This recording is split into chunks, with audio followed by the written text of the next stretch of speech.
ಮತ್ತಾಯನು ಬರೆದ ಸುವಾರ್ತೆ 13ನೇ ಅಧ್ಯಾಯ 7ನೆಯ ವಾಕ್ಯ. ಮತ್ತೆ ಕೆಲವು ಬೀಜ ಮುಳ್ಳುಗಿಡಗಳಲ್ಲಿ ಬಿದ್ದವು, ಮುಳ್ಳುಗಿಡಗಳು ಬೆಳೆದು ಅವುಗಳನ್ನು ಅಡಗಿಸಿ ಬಿಟ್ಟವು. ಮತ್ತೆ ಈ ವಾಕ್ಯಕ್ಕೆ ಅರ್ಥ ಏನು ಅಂತ ಅವರು ಹೇಳೋದನ್ನ ಮತ್ತೊಂದು ಸ್ಥಳದಲ್ಲಿ ನಾವು ಕಾಣ್ತೇವೆ. 22ನೇ ವಾಕ್ಯವನ್ನು ನಾವು ಓದಿ ನೋಡುವಾಗ ಅದಕ್ಕೆ ಅರ್ಥ ಏನು ಅಂತ ಅವರು ಹೇಳೋದನ್ನ ನಾವು ನೋಡ್ತೇವೆ. ಒಬ್ಬನು ವಾಕ್ಯವನ್ನು ಕೇಳಿದಾಗಿಯೂ ಪ್ರಪಂಚದ ಚಿಂತೆಯು, ಐಶ್ವರ್ಯದಿಂದುಂಟಾಗುವ ಮೋಸವು ಆ ವಾಕ್ಯವನ್ನು ಅಡಗಿಸಿ ಬಿಡುವುದರಿಂದ ಫಲವನ್ನು ಕೊಡದೆ ಇರುತ್ತಾನೆ. ಇವನೇ ಮುಳ್ಳುಗಿಡಗಳಲ್ಲಿ ಬೀಜ ಬಿದ್ದ ನೆಲವಾಗಿರುವವನು. ಮುಳ್ಳುಗಿಡಗಳಿಗೆ ಕಳೆಗಳ ಮಧ್ಯದಲ್ಲಿ ಬೀಳುವಂತಹ ಬೀಜಕ್ಕೆ ಅವರು ಕೊಡುವಂತ ಅರ್ಥ ಏನು ಅಂತಂದ್ರೆ, ಒಬ್ಬನ ವಾಕ್ಯವನ್ನು ಕೇಳಿದಾಗ್ಲೂ ಸಹ ಪ್ರಪಂಚದ ಚಿಂತೆಗಳು, ಐಶ್ವರ್ಯದಿಂದ ಉಂಟಾಗುವಂತಹ ಮೋಸವು ಅವನನ್ನು ಅಡಗಿಸಿ ಬಿಡುತ್ತೆ. ಅದರಿಂದ ಅವನು ಫಲ ಕೊಡೋದಕ್ಕೆ ಆಗೋದಿಲ್ಲ ಅಂತ ಅವ್ರು ಹೇಳೋದನ್ನ ನಾವು ಕಾಣ್ತೇವೆ. ಇಲ್ಲಿ ನಮ್ಮ ಕರ್ತನಾದ ಯೇಸು ಕ್ರಿಸ್ತನ ಹೇಳುವಾಗ 2 ವಿಷಯಗಳನ್ನ ಹೇಳ್ತಾರೆ.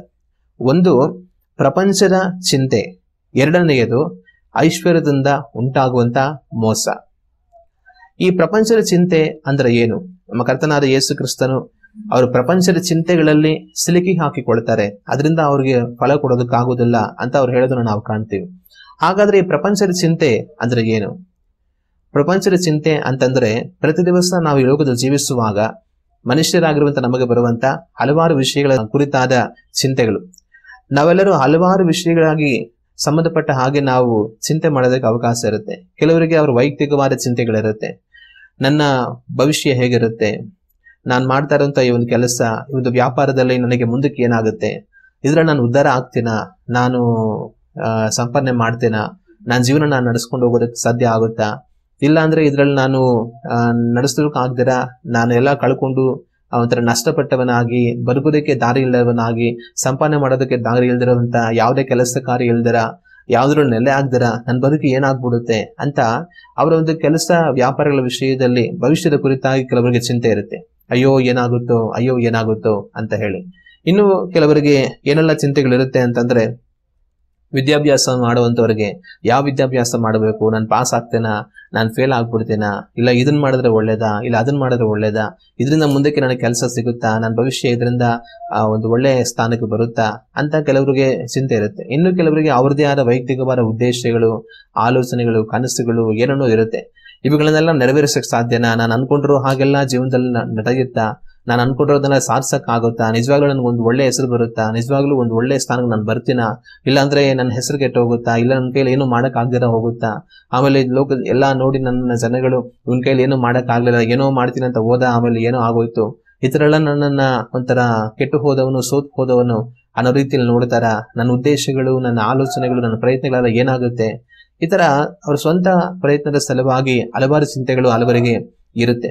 ಇನ್ನು ನಾವು ಕೆಲವರಿಗಂತೂ ಭೂಲೋಕ ಸಂಬಂಧವಾದ ಹಲವಾರು ಚಿಂತೆಗಳಿರುತ್ತೆ.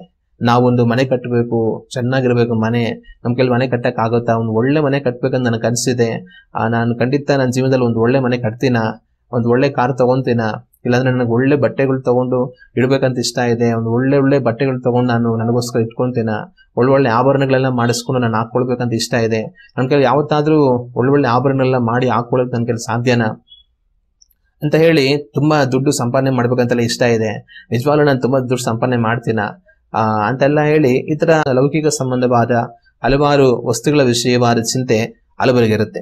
ಇನ್ನು ಕೆಲವರಿಗಂತೂ ಸಾಧಾರಣವಾದ ಅಗತ್ಯಗಳು, ಅಯ್ಯೋ ನಮಗೆ ತಿನ್ನೋದಕ್ಕೆ ಇಲ್ವೇ, ಅಯ್ಯೋ ನಮಗೆ ಕಟ್ಕೊಳೋದಕ್ಕೆ ಇಲ್ವೇ, ನಮಗೇನು ದೊಡ್ಡ ಶ್ರೀಮಂತ ಆಗ್ಬೇಕಂತ ನಾವ್ ಎದುರು ನೋಡಿಲ್ಲ, ನಾವೇನೋ ದೊಡ್ಡ ಸಾಧನೆ ಮಾಡಬೇಕು, ನಮ್ಗೇನೋ ಒಂದು ದೊಡ್ಡ ಕಾರ್ಯ ಆಗ್ಬೇಕಂತ ಎದುರು ನೋಡಿಲ್ಲ, ಅಯ್ಯೋ ಆದ್ರೆ ನಮ್ಗೆ ತಿನ್ನೋದಕ್ಕೆ ಇಲ್ವೇ, ಜೀವನ ಮಾಡೋದಕ್ಕೆ ಇಲ್ವೇ, ಅಯ್ಯೋ ನಮ್ಮ ಪರಿಸ್ಥಿತಿ ಏನಪ್ಪಾ ಹಿಂಗೆ ಅಂತ ಅವ್ರು ನೋಡಿ ಹೆಂಗ್ ಬದುಕ್ತಾ ಇದಾರೆ, ಇವ್ರು ನೋಡಿ ಹೆಂಗ್ ಬದುಕ್ತಾ ಇದಾರೆ, ನಮ್ಗೆ ಆತರ ಎಲ್ಲ ಬದುಕೋದ್ ಬೇಡ, ಅಯ್ಯೋ ಸುಮ್ನೆ ಒಂದು ಸಾಧಾರಣವಾಗಿ ನೆಮ್ಮದಿಯಾಗಿ ಜೀವನ ಮಾಡೋಣ ಅಂದ್ರೂ ನಮ್ ಕೆಲ ಅದಕ್ಕೂ ಅವಕಾಶ ಇಲ್ವಲ್ಲ, ಅಯ್ಯೋ ನಮ್ಮ ಪರಿಸ್ಥಿತಿ ಏನು ಹಿಂಗೆ ಅಂತ ಅವರ ಸಾಧಾರಣವಾದ ಜೀವನದ ವಿಷಯವಾಗಿ ಕೂಡ ಚಿಂತೆ ಮಾಡ್ತಾ ಕುಳಿತುಕೊಳ್ಳುವಂತವ್ರನ್ನ ನಾವು ನೋಡ್ತೇವೆ. ಇನ್ನು ಕೆಲವರಿಗಂತೂ ಅವ್ರದೇ ಆದ ಕೆಲವೊಂದು ಜವಾಬ್ದಾರಿಗಳು, ಅಯ್ಯೋ ಅಷ್ಟು ಸಾಲ ಇದೆಯಲ್ಲ, ಆ ಸಾಲ ಕಟ್ಬೇಕಲ್ಲ, ಆ ಸಾಲ ಯಾವಾಗ ತೀರುತ್ತೆ, ಅದ್ ಯಾವಾಗ ಕಟ್ತೀವಿ, ನಮಗೆ ಯಾವಾಗ ದುಡ್ಡು ಬರುತ್ತೆ, ಅಯ್ಯೋ ಅದರಿಂದ ಯಾವಾಗ ನಾವು ಆಚೆ ಬರ್ತೀವಿ, ಅಯ್ಯೋ ಅಷ್ಟು ಆಸ್ಪತ್ರೆಗೆ ಖರ್ಚು ಮಾಡಬೇಕು, ಇಷ್ಟು ಡಾಕ್ಟರ್ಗಳಿಗೆ ಮೆಡಿಸಿನ್ಗಳಿಗೆ ಅಂತ ದುಡ್ಡು ಕೊಡ್ಬೇಕು, ಡಾಕ್ಟರ್ ಅದನ್ನ ಮಾಡ್ಬೇಕು ಅಂತಾರೆ, ಇದನ್ನ ಮಾಡ್ಬೇಕು ಅಂತಾರೆ, ಅದನ್ನೆಲ್ಲ ಎಲ್ಲಿಂದ ತರೋದು ಅಂತ ಅನ್ಬಿಟ್ಟು ಈ ತರ ದುಡ್ಡು ಕಾಸು ಸಂಬಂಧವಾದ ಕೊಡಬೇಕಾಗಿರುವಂತ ಹಲವಾರು ವಿಷಯಗಳಲ್ಲಿ ಹಲವರಿಗೆ ಚಿಂತೆ ಯಾವಾಗಲೂ ಸಹ ಇರುತ್ತೆ. ಇನ್ ಕೆಲವರಿಗಂತೂ ಅವ್ರ ಸಂಬಂಧಗಳ ವಿಷಯವಾಗಿ ಚಿಂತೆ ಇರುತ್ತೆ. ಅಯ್ಯೋ ನಮ್ಮ ಸಂಬಂಧ ಏನಾಗುತ್ತೋ, ನನ್ನ ಗಂಡ ನನ್ನಿಂದ ದೂರ ಆಗ್ಬಿಡ್ತಾನೇನೋ, ನನ್ನ ಹೆಂಡತಿ ನನ್ನ ಬಿಟ್ಬಿಡ್ತಾಳೇನೋ, ಮಕ್ಕಳು ನನ್ನ ಬಿಟ್ಬಿಡ್ತಾರೇನೋ ಅಂತ ಹೇಳಿ ಈ ತರ ಸಂಬಂಧಗಳ ವಿಷಯದಲ್ಲಿ, ಸ್ನೇಹಿತರ ವಿಷಯದಲ್ಲಿ ನಮ್ಮ ಸಂಬಂಧಗಳೆಲ್ಲ ಏನಾಗುತ್ತೋ ಏನೋ ಅಂತ ಹೇಳಿ ಅದ್ರ ವಿಷಯವಾಗಿ ಚಿಂತೆ ಮಾಡುವಂತವ್ರು ಇರ್ತಾರೆ. ಇನ್ ಕೆಲವರಂತೂ ಅವ್ರಿಗಿರೋಂಥ ಆರೋಗ್ಯದ ವಿಷಯದಲ್ಲಿ ಚಿಂತೆ ಮಾಡ್ತಾ ಇರ್ತಾರೆ. ಅಯ್ಯೋ ಅವ್ರು ಚೆನ್ನಾಗಿದ್ದಾರೆ, ಇವ್ರು ಚೆನ್ನಾಗಿದ್ದಾರೆ, ಅವ್ರು ಎಷ್ಟು ಚೆನ್ನಾಗಿ ಕೆಲಸ ಮಾಡ್ತಾರೆ, ಇವ್ರು ಎಷ್ಟು ಚೆನ್ನಾಗಿ ಓಡಾಡ್ತಾರೆ, ನನಗೆ ಕೈಯಲ್ಲಿ ಯಾಕೆ ಆಗೋದಿಲ್ಲ, ನನಗೆ ಯಾಕೆ ಈ ರೋಗ, ನಾನೇನ್ ಮಾಡಿದ್ದೆ, ನನಗೆ ಈ ಅನಾರೋಗ್ಯ ಯಾವಾಗ ತೀರೋದು, ಅಯ್ಯೋ ನನಗೆ ಅವ್ರ ತರ ನೋಡಕ್ಕಾಗಲ್ಲ, ನನಗೆ ಇವ್ರ ತರ ಮಾತಾಡಕ್ಕಾಗಲ್ಲ, ನನಗೆ ಅವ್ರ ತರ ಕೆಲಸ ಮಾಡಕ್ಕಾಗಲ್ಲ, ಇವ್ರ ತರ ನನಗೆ ಭಾರ ಎತ್ತಕ್ಕಾಗಲ್ಲ, ಅವ್ರು ಹೆಂಗ್ ಓಡ್ತಾರೆ ನನ್ಗೆ ಆ ತರ ಓಡೋದಕ್ಕಾಗೋದಿಲ್ಲ, ಅಂದ್ರೆ ಕುತ್ಕೊಳಕ್ಕಾಗಲ್ಲ, ನಿಂತ್ಕೊಳಕ್ಕಾಗಲ್ಲ, ಅಯ್ಯೋ ನನಗೆ ಯಾವಾಗ ಸರೋಗುತ್ತೆ, ನನಗೆ ಯಾವಾಗ ಸರೋಗುತ್ತೆ, ನನಗೇನೋ ಏನೋ ದೇವ್ರು ಕೊಡ್ಲಿ ಅಂತ ನಾನು ಎದುರು ನೋಡಿಲ್ಲ, ನನಗೊಂದು ನೆಮ್ಮದಿಯಾಗಿ ಒಂದು ಆರೋಗ್ಯ ಕೊಡ್ಲಿ, ಸ್ವಲ್ಪ ನೆಮ್ಮದಿಯಾಗಿ ಊಟ ಮಾಡೋದಕ್ಕೆ ನನಗೊಂದು ಆರೋಗ್ಯ ಕೊಡ್ಲಿ. ಎಲ್ಲರೂ ಊಟ ಮಾಡ್ತಾರೆ, ನಾನಂತೂ ನೆಮ್ಮದಿಯಾಗಿ ನನ್ಗೆ ಇಷ್ಟ ಆಗಿದಂತ ಒಂದು ಸಣ್ಣ ಯಾವುದೋ ಒಂದು ಪದಾರ್ಥ ತಿನ್ನಕ್ಕೂ ನನ್ನ ಕೈಯಲ್ಲಿ ಆಗಲ್ವಲ್ಲ, ಅಯ್ಯೋ ನನ್ನ ಆರೋಗ್ಯ ಯಾವಾಗ ಸರೋಗೋದು, ನಾನೇನ್ ಮಾಡಿದ್ದೆ. ಈ ತರ ಅನಾರೋಗ್ಯದ ವಿಷಯದಲ್ಲಿ ಬಾಧೆ ಪಡುವಂತ ಎಷ್ಟೋ ಜನಗಳನ್ನ ನಾವು ಕಾಣ್ತೇವೆ. ಇನ್ನು ಕೆಲವ್ರಿಗಂತ ಅವ್ರ ಮಕ್ಕಳ ಭವಿಷ್ಯ, ಅಯ್ಯೋ ನಮ್ಮ ಮಕ್ಕಳ ಜೀವಿತ ಏನಾಗುತ್ತೋ, ಇವ್ರು ದೊಡ್ಡವರಾದ್ಮೇಲೆ ಒಳ್ಳೆಯವರಾಗಿ ಬದುಕ್ತಾರೋ ಬದುಕಲ್ವೋ, ಇವ್ರಿಗೆ ಮುಂದಕ್ಕೆ ನಾವ್ ಹೇಳಿದ ಮಾತು ಕೇಳ್ತಾರೋ ಕೇಳಲ್ವೋ, ಇವ್ರು ಬುದ್ಧಿವಂತರಾಗಿ ಬದುಕಿ ಒಂದು ಒಳ್ಳೆ ಸ್ಥಾನಕ್ಕೆ ಬರ್ತಾರೋ ಇಲ್ವೋ, ಇವ್ರು ಮುಂದಕ್ಕೆ ದೊಡ್ಡವರಾಗಿ ನಮ್ಮ ಹೆಸರನ್ನು ಉಳಿಸ್ತಾರೋ ಇಲ್ವೋ, ನಮ್ಮನ್ನ ಮುಂದಕ್ಕೆ ವಯಸ್ಸಾದ್ಮೇಲೆ ಇವರು ಆಚೆ ಹಾಕ್ಬಿಟ್ರೆ ಏನ್ ಮಾಡೋದು, ಇವ್ರು ಒಂದು ಕೆಟ್ಟ ಕೆಲಸಗಳು ಮಾಡಿ ನಮ್ಗೆ ಕೆಟ್ಟ ಹೆಸರು ತಂದ್ಬಿಟ್ರೆ ಏನ್ ಮಾಡೋದು, ಇವರು ಭವಿಷ್ಯ ಏನಾಗುತ್ತೋ ಏನೋ ಅಂತ. ಮತ್ತೆ ಇವರು ಮದುವೆಗಳು ಮಾಡೋದು ಹೆಂಗೋ, ಹುಡುಗ ತರೋದಲ್ಲಿಂದನೋ ಹುಡುಗಿನ ತರೋದಲ್ಲಿಂದನೋ, ಅವನಿಗೋ ಮದುವೆ ಮಾಡ್ಕೊಟ್ರೆ ಅವ್ನು ಹೆಂಗಿರ್ತಾನೋ, ಇವಳು ಯಾರನ್ನೋ ಸೊಸೆಯಾದ ಕರ್ಕೊಂಬಂದ್ರೆ ಇವಳು ಹೆಂಗಿರ್ತಾಳೋ, ಅಯ್ಯೋ ಏನಾಗುತ್ತೋ ಏನೋ. ಈ ತರ ಮಕ್ಕಳು ಮೊಮ್ಮಕ್ಕಳು ವಿಷಯಗಳಲ್ಲಿ ಚಿಂತೆ ಮಾಡ್ಕೊಂಡು ಇರುವಂತವ್ರನ್ನ ನಾವು ಕಾಣ್ತೇವೆ. ಈ ತರ ಮನುಷ್ಯನ ಚಿಂತೆಗೆ ಕೊನೆ ಇಲ್ಲ. ಹಲವಾರು ವಿಷಯಗಳಲ್ಲಿ ಮನುಷ್ಯರು ಯಾವಾಗಲೂ ಚಿಂತೆ ಮಾಡ್ಕೊಂತ ಇರ್ತಾರೆ. ಆದ್ರೆ ಇವೆಲ್ಲವನ್ನು ಸೇರಿಸಿ ಯೇಸು ಕ್ರಿಸ್ತನ ಹೇಳಿದಂತ ಮಾತು ಪ್ರಪಂಚದ ಚಿಂತೆಗಳು. ಈ ಲೋಕದಲ್ಲಿ ಹುಟ್ಟಿ ಈ ಲೋಕದಲ್ಲಿ ಸಾಯುವಷ್ಟರ ಒಳಗಾಗಿ ಏನೆಲ್ಲಾ ಚಿಂತೆಗಳು ನಮಗೆ ಬಹುಶಃ ಬಂದಿರುತ್ತೋ ಅವುಗಳೆಲ್ಲವನ್ನು ಸೇರಿಸಿ ಅವರು ಈ ಪ್ರಪಂಚದ ಚಿಂತೆಗಳೆಂಬುದಾಗಿ ಅವರು ಹೇಳ್ತಾರೆ. ಈ ದಿವಸ ನಾನು ನೀವು ನಮ್ಮ ಬಗ್ಗೆ ನಾವು ಯೋಚನೆ ಮಾಡಿ ನೋಡಬೇಕು. ನಮ್ಮಲ್ಲಿ ಏನ್ ಚಿಂತೆ ಇದೆ, ನಮ್ಮಲ್ಲಿ ಏನಾದ್ರೂ ಚಿಂತೆಗಳಿದೆಯಾ, ಯಾವ್ದ್ರ ಬಗ್ಗೆನಾದ್ರೂ ನಾವು ಕೊರಗ್ತಾ ಇದ್ದೀವಾ, ಯಾವ್ದ್ರ ಬಗ್ಗೆನಾದ್ರೂ ನಾವು ಯೋಚನೆ ಮಾಡ್ತಾ ಇದ್ದೀವಾ, ಯಾವ್ದ್ರ ಬಗ್ಗೆನಾದ್ರೂ ಅಯ್ಯೋ ಏನಪ್ಪಾ ಇದು ಏನಾಗುತ್ತೋ ಏನು ಅಂತ ನಾವು ಕಳವಳದಿಂದ ಕೂಡಿದೀವಾ. ಇವತ್ತು ನಾವು ನಮ್ಮನ್ನ ಯೋಚನೆ ಮಾಡಿ ನೋಡ್ಬೇಕು. ದೇವ್ರ ನಂಬಿರೋರು ಸರಿ, ದೇವ್ರನ್ನ ನಂಬದೇ ಇರುವಂತವ್ರು ಸರಿ, ದೇವ್ರ ಬಗ್ಗೆ ಗೊತ್ತಿರೋರು ಸರಿ, ಗೊತ್ತಿಲ್ಲದೆ ಇರುವಂತವ್ರು ಸರಿ, ಎಲ್ಲಾ ಮನುಷ್ಯರಿಗೂ ಏನೋ ಒಂದು ವಿಧವಾದ ಚಿಂತೆ ಇರೋದಕ್ಕೆ ಸಾಧ್ಯತೆ ಇರುತ್ತೆ. ಆದ್ರೆ ದೇವರ ವಾಕ್ಯ ನಮಗೆ ಏನ್ ಹೇಳುತ್ತೆ? ದೇವರ ವಾಕ್ಯವನ್ನ ನಾವು ಓದಿ ನೋಡುವಾಗ ನಮ್ಮ ಕರ್ತನಾದ ಯೇಸು ಕ್ರಿಸ್ತನ ಹೇಳಿದಂತ ಮಾತು, ಮತ್ತಾಯನ ಬರೆದ ಸುವಾರ್ತೆ 6ನೇ ಅಧ್ಯಾಯ 25ನೇ ವಾಕ್ಯದಿಂದ ನಾವು ಓದಿ ನೋಡುವಾಗ ಈ ವಾಕ್ಯಗಳು ಈ ರೀತಿಯಾಗಿದೆ. ಮತ್ತಾಯನ ಬರೆದಂತ ಸುವಾರ್ತೆ 6ನೇ ಅಧ್ಯಾಯ 25ನೇ ವಾಕ್ಯದಿಂದ ನಾವು ಓದಿ ನೋಡುವಾಗ ಈ ವಾಕ್ಯಗಳು ಈ ರೀತಿಯಾಗಿವೆ. ಈ ಕಾರಣದಿಂದ ನಮ್ಮ ಪ್ರಾಣಾಧಾರಣೆಗೆ ಏನು ಊಟ ಮಾಡಬೇಕು, ಏನು ಕುಡಿಯಬೇಕು, ನಮ್ಮ ದೇಹ ರಕ್ಷಣೆಗೆ ಏನು ಹೊದ್ದುಕೊಳ್ಳಬೇಕೆಂದು ಚಿಂತೆ ಮಾಡಬೇಡಿರಿ ಎಂಬುದಾಗಿ ನಿಮಗೆ ಹೇಳುತ್ತೇನೆ. ಊಟಕ್ಕಿಂತ ಪ್ರಾಣವು, ಉಡುಪಿಗಿಂತ ದೇಹವು ಮೇಲಾದದ್ದಲ್ಲವೇ? ಆಕಾಶದಲ್ಲಿ ಹಾರಾಡುವ ಹಕ್ಕಿಗಳನ್ನು ನೋಡಿರಿ, ಅವು ಬಿತ್ತುವುದಿಲ್ಲ, ಕೊಯ್ಯುವುದಿಲ್ಲ, ಕಣಜಗಳಲ್ಲಿ ತುಂಬಿಟ್ಟುಕೊಳ್ಳುವುದಿಲ್ಲ, ಆದಾಗ್ಯೂ ಪರಲೋಕದಲ್ಲಿರುವ ನಿಮ್ಮ ತಂದೆಯು ಅವುಗಳನ್ನು ಸಾಕಿ ಸಲಹುತ್ತಾನೆ. ಅವುಗಳಿಗಿಂತ ನೀವು ಹೆಚ್ಚಿನವರಲ್ಲವೋ? ಚಿಂತೆ ಮಾಡಿ ಮಾಡಿ ಒಂದು ಮೊಳ ಉದ್ದ ಬೆಳೆಯುವುದು ನಿಮ್ಮಲ್ಲಿ ಯಾರಿಂದ ಆದೀತು? ಇದಲ್ಲದೆ ನೀವು ಉಡುಪಿನ ವಿಷಯದಲ್ಲಿ ಚಿಂತೆ ಮಾಡುವುದೇಕೆ? ಅಡವಿಯ ಹೂವುಗಳು ಬೆಳೆಯುವ ರೀತಿಯನ್ನು ಯೋಚಿಸಿ ತಿಳಿಯಿರಿ. ಅವು ದುಡಿಯುವುದಿಲ್ಲ, ನೂಲುವುದಿಲ್ಲ, ಆದಾಗ್ಯೂ ಈ ಹೂವುಗಳಲ್ಲಿ ಒಂದಕ್ಕಿರುವಷ್ಟು ಅಲಂಕಾರವು ಅರಸನಾದ ಸೊಲೊಮೋನನಿಗೆ ಸಹ ಅವನು ತನ್ನ ಸಕಲ ವೈಭವದಿಂದಿರುವಾಗಲೂ ಇರಲಿಲ್ಲವೆಂದು ನಿಮಗೆ ಹೇಳುತ್ತೇನೆ. ಎಲೆ ಅಲ್ಪ ವಿಶ್ವಾಸಿಗಳೇ, ಈ ಹೊತ್ತು ಇದ್ದು ನಾಳೆ ಒಲೆಯ ಪಾಲಾಗುವ ಅಡವಿ ಹುಲ್ಲಿಗೆ ದೇವರು ಹೀಗೆ ಉಡಿಸಿದರೆ ಅದಕ್ಕಿಂತ ಎಷ್ಟೋ ಹೆಚ್ಚಾಗಿ ನಿಮಗೆ ಉಡಿಸಿ ತೊಡಿಸುವನಲ್ಲವೇ? ಹೀಗಿರುವುದರಿಂದ ಏನು ಊಟ ಮಾಡಬೇಕು, ಏನು ಕುಡಿಯಬೇಕು, ಏನು ಹೊದ್ದುಕೊಳ್ಳಬೇಕೆಂದು ಚಿಂತೆ ಮಾಡಬೇಡಿರಿ. ಇವುಗಳಿಗಾಗಿ ಅಜ್ಞಾನಿಗಳು ತವಕ ಪಡುತ್ತಾರೆ. ಇದೆಲ್ಲ ನಿಮಗೆ ಬೇಕಾಗಿದೆ ಎಂದು ಪರಲೋಕದಲ್ಲಿರುವ ನಿಮ್ಮ ತಂದೆಗೆ ತಿಳಿದರೆ ಅಷ್ಟೇ. ಹೀಗಿರುವುದರಿಂದ ನೀವು ಮೊದಲು ದೇವರ ರಾಜ್ಯಕ್ಕಾಗಿಯೂ ನೀತಿಗಾಗಿಯೂ ತವಕ ಪಡಿರಿ, ಇವುಗಳು ಕೂಡ ಅವೆಲ್ಲವೂ ನಿಮಗೆ ದೊರಕುವವು. ಆದ್ದರಿಂದ ನಾಳಿನ ವಿಷಯವಾಗಿ ಚಿಂತೆ ಮಾಡಬೇಡಿರಿ. ನಾಳಿನ ದಿನವು ತನ್ನದನ್ನು ತಾನೇ ಚಿಂತಿಸಿಕೊಳ್ಳುವುದು. ಆ ಹೊತ್ತಿನ ಕಾಟ ಆ ಹೊತ್ತಿಗೆ ಸಾಕು. ನಮ್ಮ ಕರ್ತನಾದ ಯೇಸು ಕ್ರಿಸ್ತನ ಈ ಸ್ಥಳದಲ್ಲಿ ಹೇಳುವಂತ ವಿಷಯವೇನೆಂದರೆ, ಯಾವ ವಿಷಯವಾಗಿಯೂ ಸಹ ಚಿಂತೆ ಮಾಡಬೇಡಿರಿ. ಏನನ್ನ ತಿನ್ನಬೇಕು, ಏನನ್ನ ಕುಡಿಯಬೇಕು, ಏನನ್ನು ಹೊದ್ದುಕೊಳ್ಳಬೇಕು, ನಾಳೆ ಏನ್ ಮಾಡಬೇಕು, ನಾಳೆ ಏನಾಗುತ್ತೋ ಏನೋ, ಯಾವುದನ್ನು ಸಹ ನೀವು ಚಿಂತೆ ಮಾಡಬೇಡಿ. ಮೊದಲು ದೇವರ ರಾಜ್ಯವನ್ನು ಆತನ ನೀತಿಯನ್ನು ಹುಡುಕಿರಿ, ಅವುಗಳು ಕೂಡ ಇವೆಲ್ಲವೂ ನನಗೆ ಕೊಡಲ್ಪಡುತ್ತೆ. ಅಂದ್ರೆ ನಿಮ್ಗೆ ಏನೆಲ್ಲ ಬೇಕಾಗಿದೆ ಅವೆಲ್ಲವೂ ಸಹ ನಿಮಗೆ ಕೊಡಲ್ಪಡುತ್ತೆ. ಯಾವ ವಿಷಯದಲ್ಲಿಯೂ ನೀವು ಚಿಂತೆ ಮಾಡಬೇಡಿರಿ. ನೀವು ಚಿಂತೆ ಮಾಡಿ 1 ಇಂಚು ನೀವು ಜಾಸ್ತಿ ಬೆಳೆಯುವುದಕ್ಕಾಗಲಿ ನಿಮ್ಮಿಂದ ಸಾಧ್ಯವಿಲ್ಲ. ಆದ್ದರಿಂದ ನೀವು ಚಿಂತೆ ಮಾಡಬೇಡಿ ಅಂತ ಹೇಳಿ ಅವರು ನಮಗೆ ಹೇಳೋದನ್ನು ನಾವು ಕಾಣ್ತೇವೆ. ಇದು ಮಾತ್ರವಲ್ಲದೆ ದೇವರ ವಾಕ್ಯವನ್ನು ನಾವು ಗಮನಿಸಿ ನೋಡುವಾಗ ಇನ್ನೂ ಹಲವು ಸ್ಥಳಗಳಲ್ಲಿ ದೇವರ ವಾಕ್ಯವು ಚಿಂತೆಯ ವಿಷಯವಾಗಿ ನಮಗೆ ಹೇಳೋದನ್ನ ನಾವು ಕಾಣಬಹುದು. ಫಿಲಿಪ್ಪಿ ಅವರಿಗೆ ಬರೆದ ಪತ್ರಿಕೆ 4ನೇ ಅಧ್ಯಾಯ ವಾಕ್ಯಗಳು 6ರಿಂದ 7ರವರೆಗೆ ನಾವು ಓದಿ ನೋಡುವಾಗ ಈ ವಾಕ್ಯಗಳು ಈ ರೀತಿಯಾಗಿದೆ. ಫಿಲಿಪ್ಪಿ ಅವರಿಗೆ ಬರೆದ ಪತ್ರಿಕೆ 4ನೇ ಅಧ್ಯಾಯ ವಾಕ್ಯಗಳು 6ರಿಂದ 7. ಯಾವ ಸಂಬಂಧವಾಗಿಯೂ ಚಿಂತೆ ಮಾಡದೆ ಸರ್ವ ವಿಷಯದಲ್ಲಿ ದೇವರ ಮುಂದೆ ಕೃತಜ್ಞತಾ ಸ್ತುತಿಯನ್ನು ಪ್ರಾರ್ಥನಾ ವಿಜ್ಞಾಪನೆಗಳನ್ನು ಮಾಡುತ್ತಾ ನಿಮಗೆ ಬೇಕಾದದನ್ನ ತಿಳಿಯಪಡಿಸಿರಿ. ಆಗ ಎಲ್ಲಾ ಗ್ರಹಿಕೆಯನ್ನು ಮೀರುವ ದೇವಶಾಂತಿಯು ನಿಮ್ಮ ಹೃದಯಗಳನ್ನು ಯೋಚನೆಗಳನ್ನು ಕ್ರಿಸ್ತ ಯೇಸುವಿನಲ್ಲಿ ಕಾಯುವುದು. ಇಲ್ಲಿ ಅಪೊಸ್ತಲನಾಗಿರುವಂತಹ ಪೌಲನು ಫಿಲಿಪ್ಪಿ ಪಟ್ಟಣದ ಸಭೆಯವರಿಗೆ ಹೇಳುವಂತ ಮಾತೇನೆಂದರೆ, ಯಾವ ವಿಷಯದಲ್ಲಿಯೂ ಸಹ ನೀವು ಚಿಂತೆಯನ್ನ ಮಾಡಬೇಡಿರಿ, ಆದರೆ ಸರ್ವ ವಿಷಯಗಳನ್ನ ದೇವರ ಮುಂದೆ ನೀವಿಟ್ಟು ಕೃತಜ್ಞತಾ ಸ್ತುತಿ ಮಾಡಿ ವಿಜ್ಞಾಪನೆ ಮಾಡಿ ಪ್ರಾರ್ಥಿಸಿ ನಿಮಗೆ ಬೇಕಾದದನ್ನ ದೇವರಿಗೆ ತಿಳಿಸಿ, ನಿಮಗೆ ಏನ್ ಬೇಕೋ ಎಲ್ಲವನ್ನ ದೇವರಿಗೆ ತಿಳಿಸಿ, ಆಗ ದೇವರ ಸಮಾಧಾನವು ನಿಮ್ಮಲ್ಲಿ ನೆಲೆಗೊಂಡಿರುತ್ತೆ ಅಂತ ಅವ್ರು ಹೇಳೋದನ್ನ ನಾವು ಕಾಣುತ್ತೇವೆ.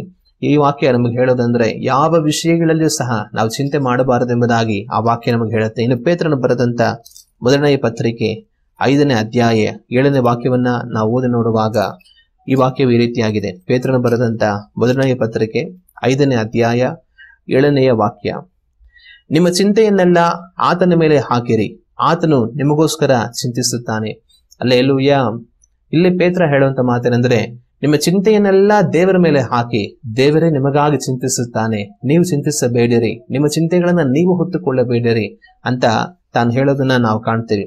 ಇನ್ನು ಕೀರ್ತನೆಗಳ ಪುಸ್ತಕ 55ನೇ ಅಧ್ಯಾಯ 22ನೇ ವಾಕ್ಯವನ್ನು ನಾವು ಓದುವಾಗ ಈ ವಾಕ್ಯಗಳು ಈ ರೀತಿಯಾಗಿದೆ. ಕೀರ್ತನೆಗಳ ಪುಸ್ತಕ 55ನೇ ಅಧ್ಯಾಯ 22ನೇ ವಾಕ್ಯ, ನಿನ್ನ ಚಿಂತಾಭಾರವನ್ನು ಯೆಹೋವನ ಮೇಲೆ ಹಾಕು, ಆತನು ನಿನ್ನನ್ನು ಉದ್ಧಾರ ಮಾಡುವನು, ನೀತಿವಂತನನ್ನು ಎಂದಿಗೂ ಕದಲಗೊಳಿಸನು.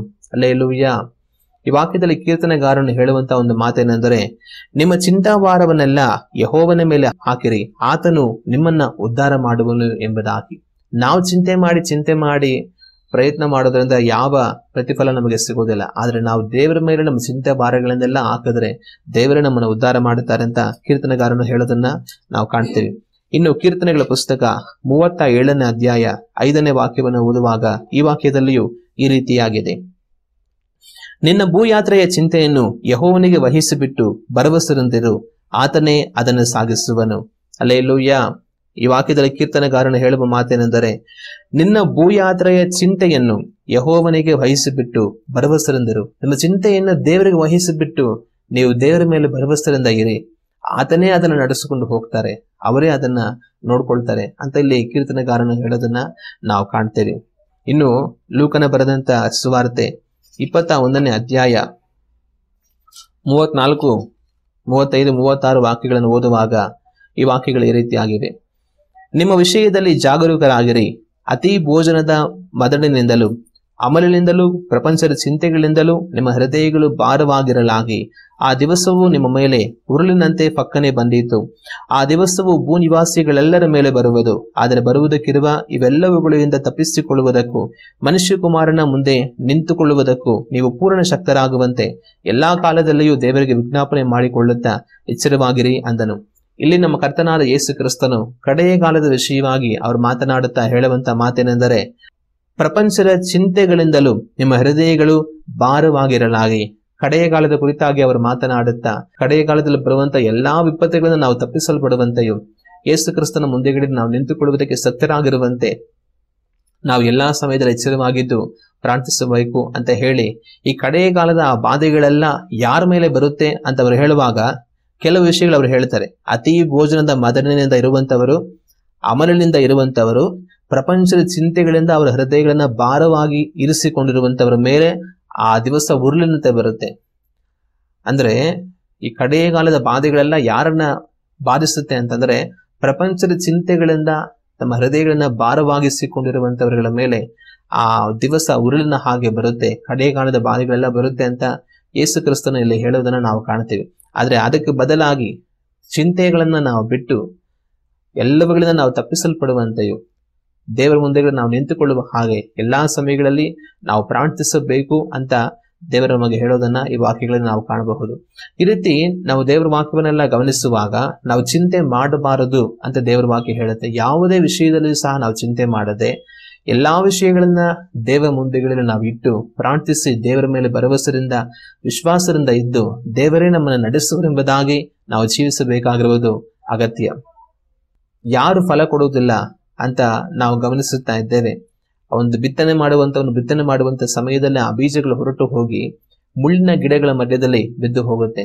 ಆ ಮುಳ್ಳಿನ ಗಿಡಗಳ ಮಧ್ಯದಲ್ಲಿ ಇರುವುದರಿಂದ ಅದಕ್ಕೆ ಚೆನ್ನಾಗಿ ಬೆಳೆಯುವುದಕ್ಕೆ ಅವಕಾಶ ಆಗದೆ, ಅದು ಫಲ ಕೊಡದೆ ಹಾಗೆಯೇ ಅದು ಕೆಟ್ಟು ಹೋಗುತ್ತೆ. ಅದೇ ರೀತಿ ನಾವು ದೇವರಿಗೆ ಯಾವಾಗ ಫಲವನ್ನು ಕೊಡದವರಾಗಿ ಮಾರ್ಪಡುತ್ತೇವೆ ಅಂದರೆ ನಾವು ಸಹ ಆ ರೀತಿ ಮುಳ್ಳುಗಳ ಮಧ್ಯದಲ್ಲಿ ಸಿಕ್ಕಿ ಹಾಕಿಕೊಂಡಾಗ. ಹಾಗಾದ್ರೆ ಆ ಮುಳ್ಳುಗಳು ಯಾವುದು ಎಂಬುದಾಗಿ ನಮ್ಮ ಕರ್ತನಾದ ಯೇಸು ಕ್ರಿಸ್ತನು ಹೇಳುವಾಗ ಅವರು ಹೇಳುವಂತಹ ಕಾರ್ಯವೇನೆಂದರೆ ಪ್ರಪಂಚದ ಚಿಂತೆಗಳು.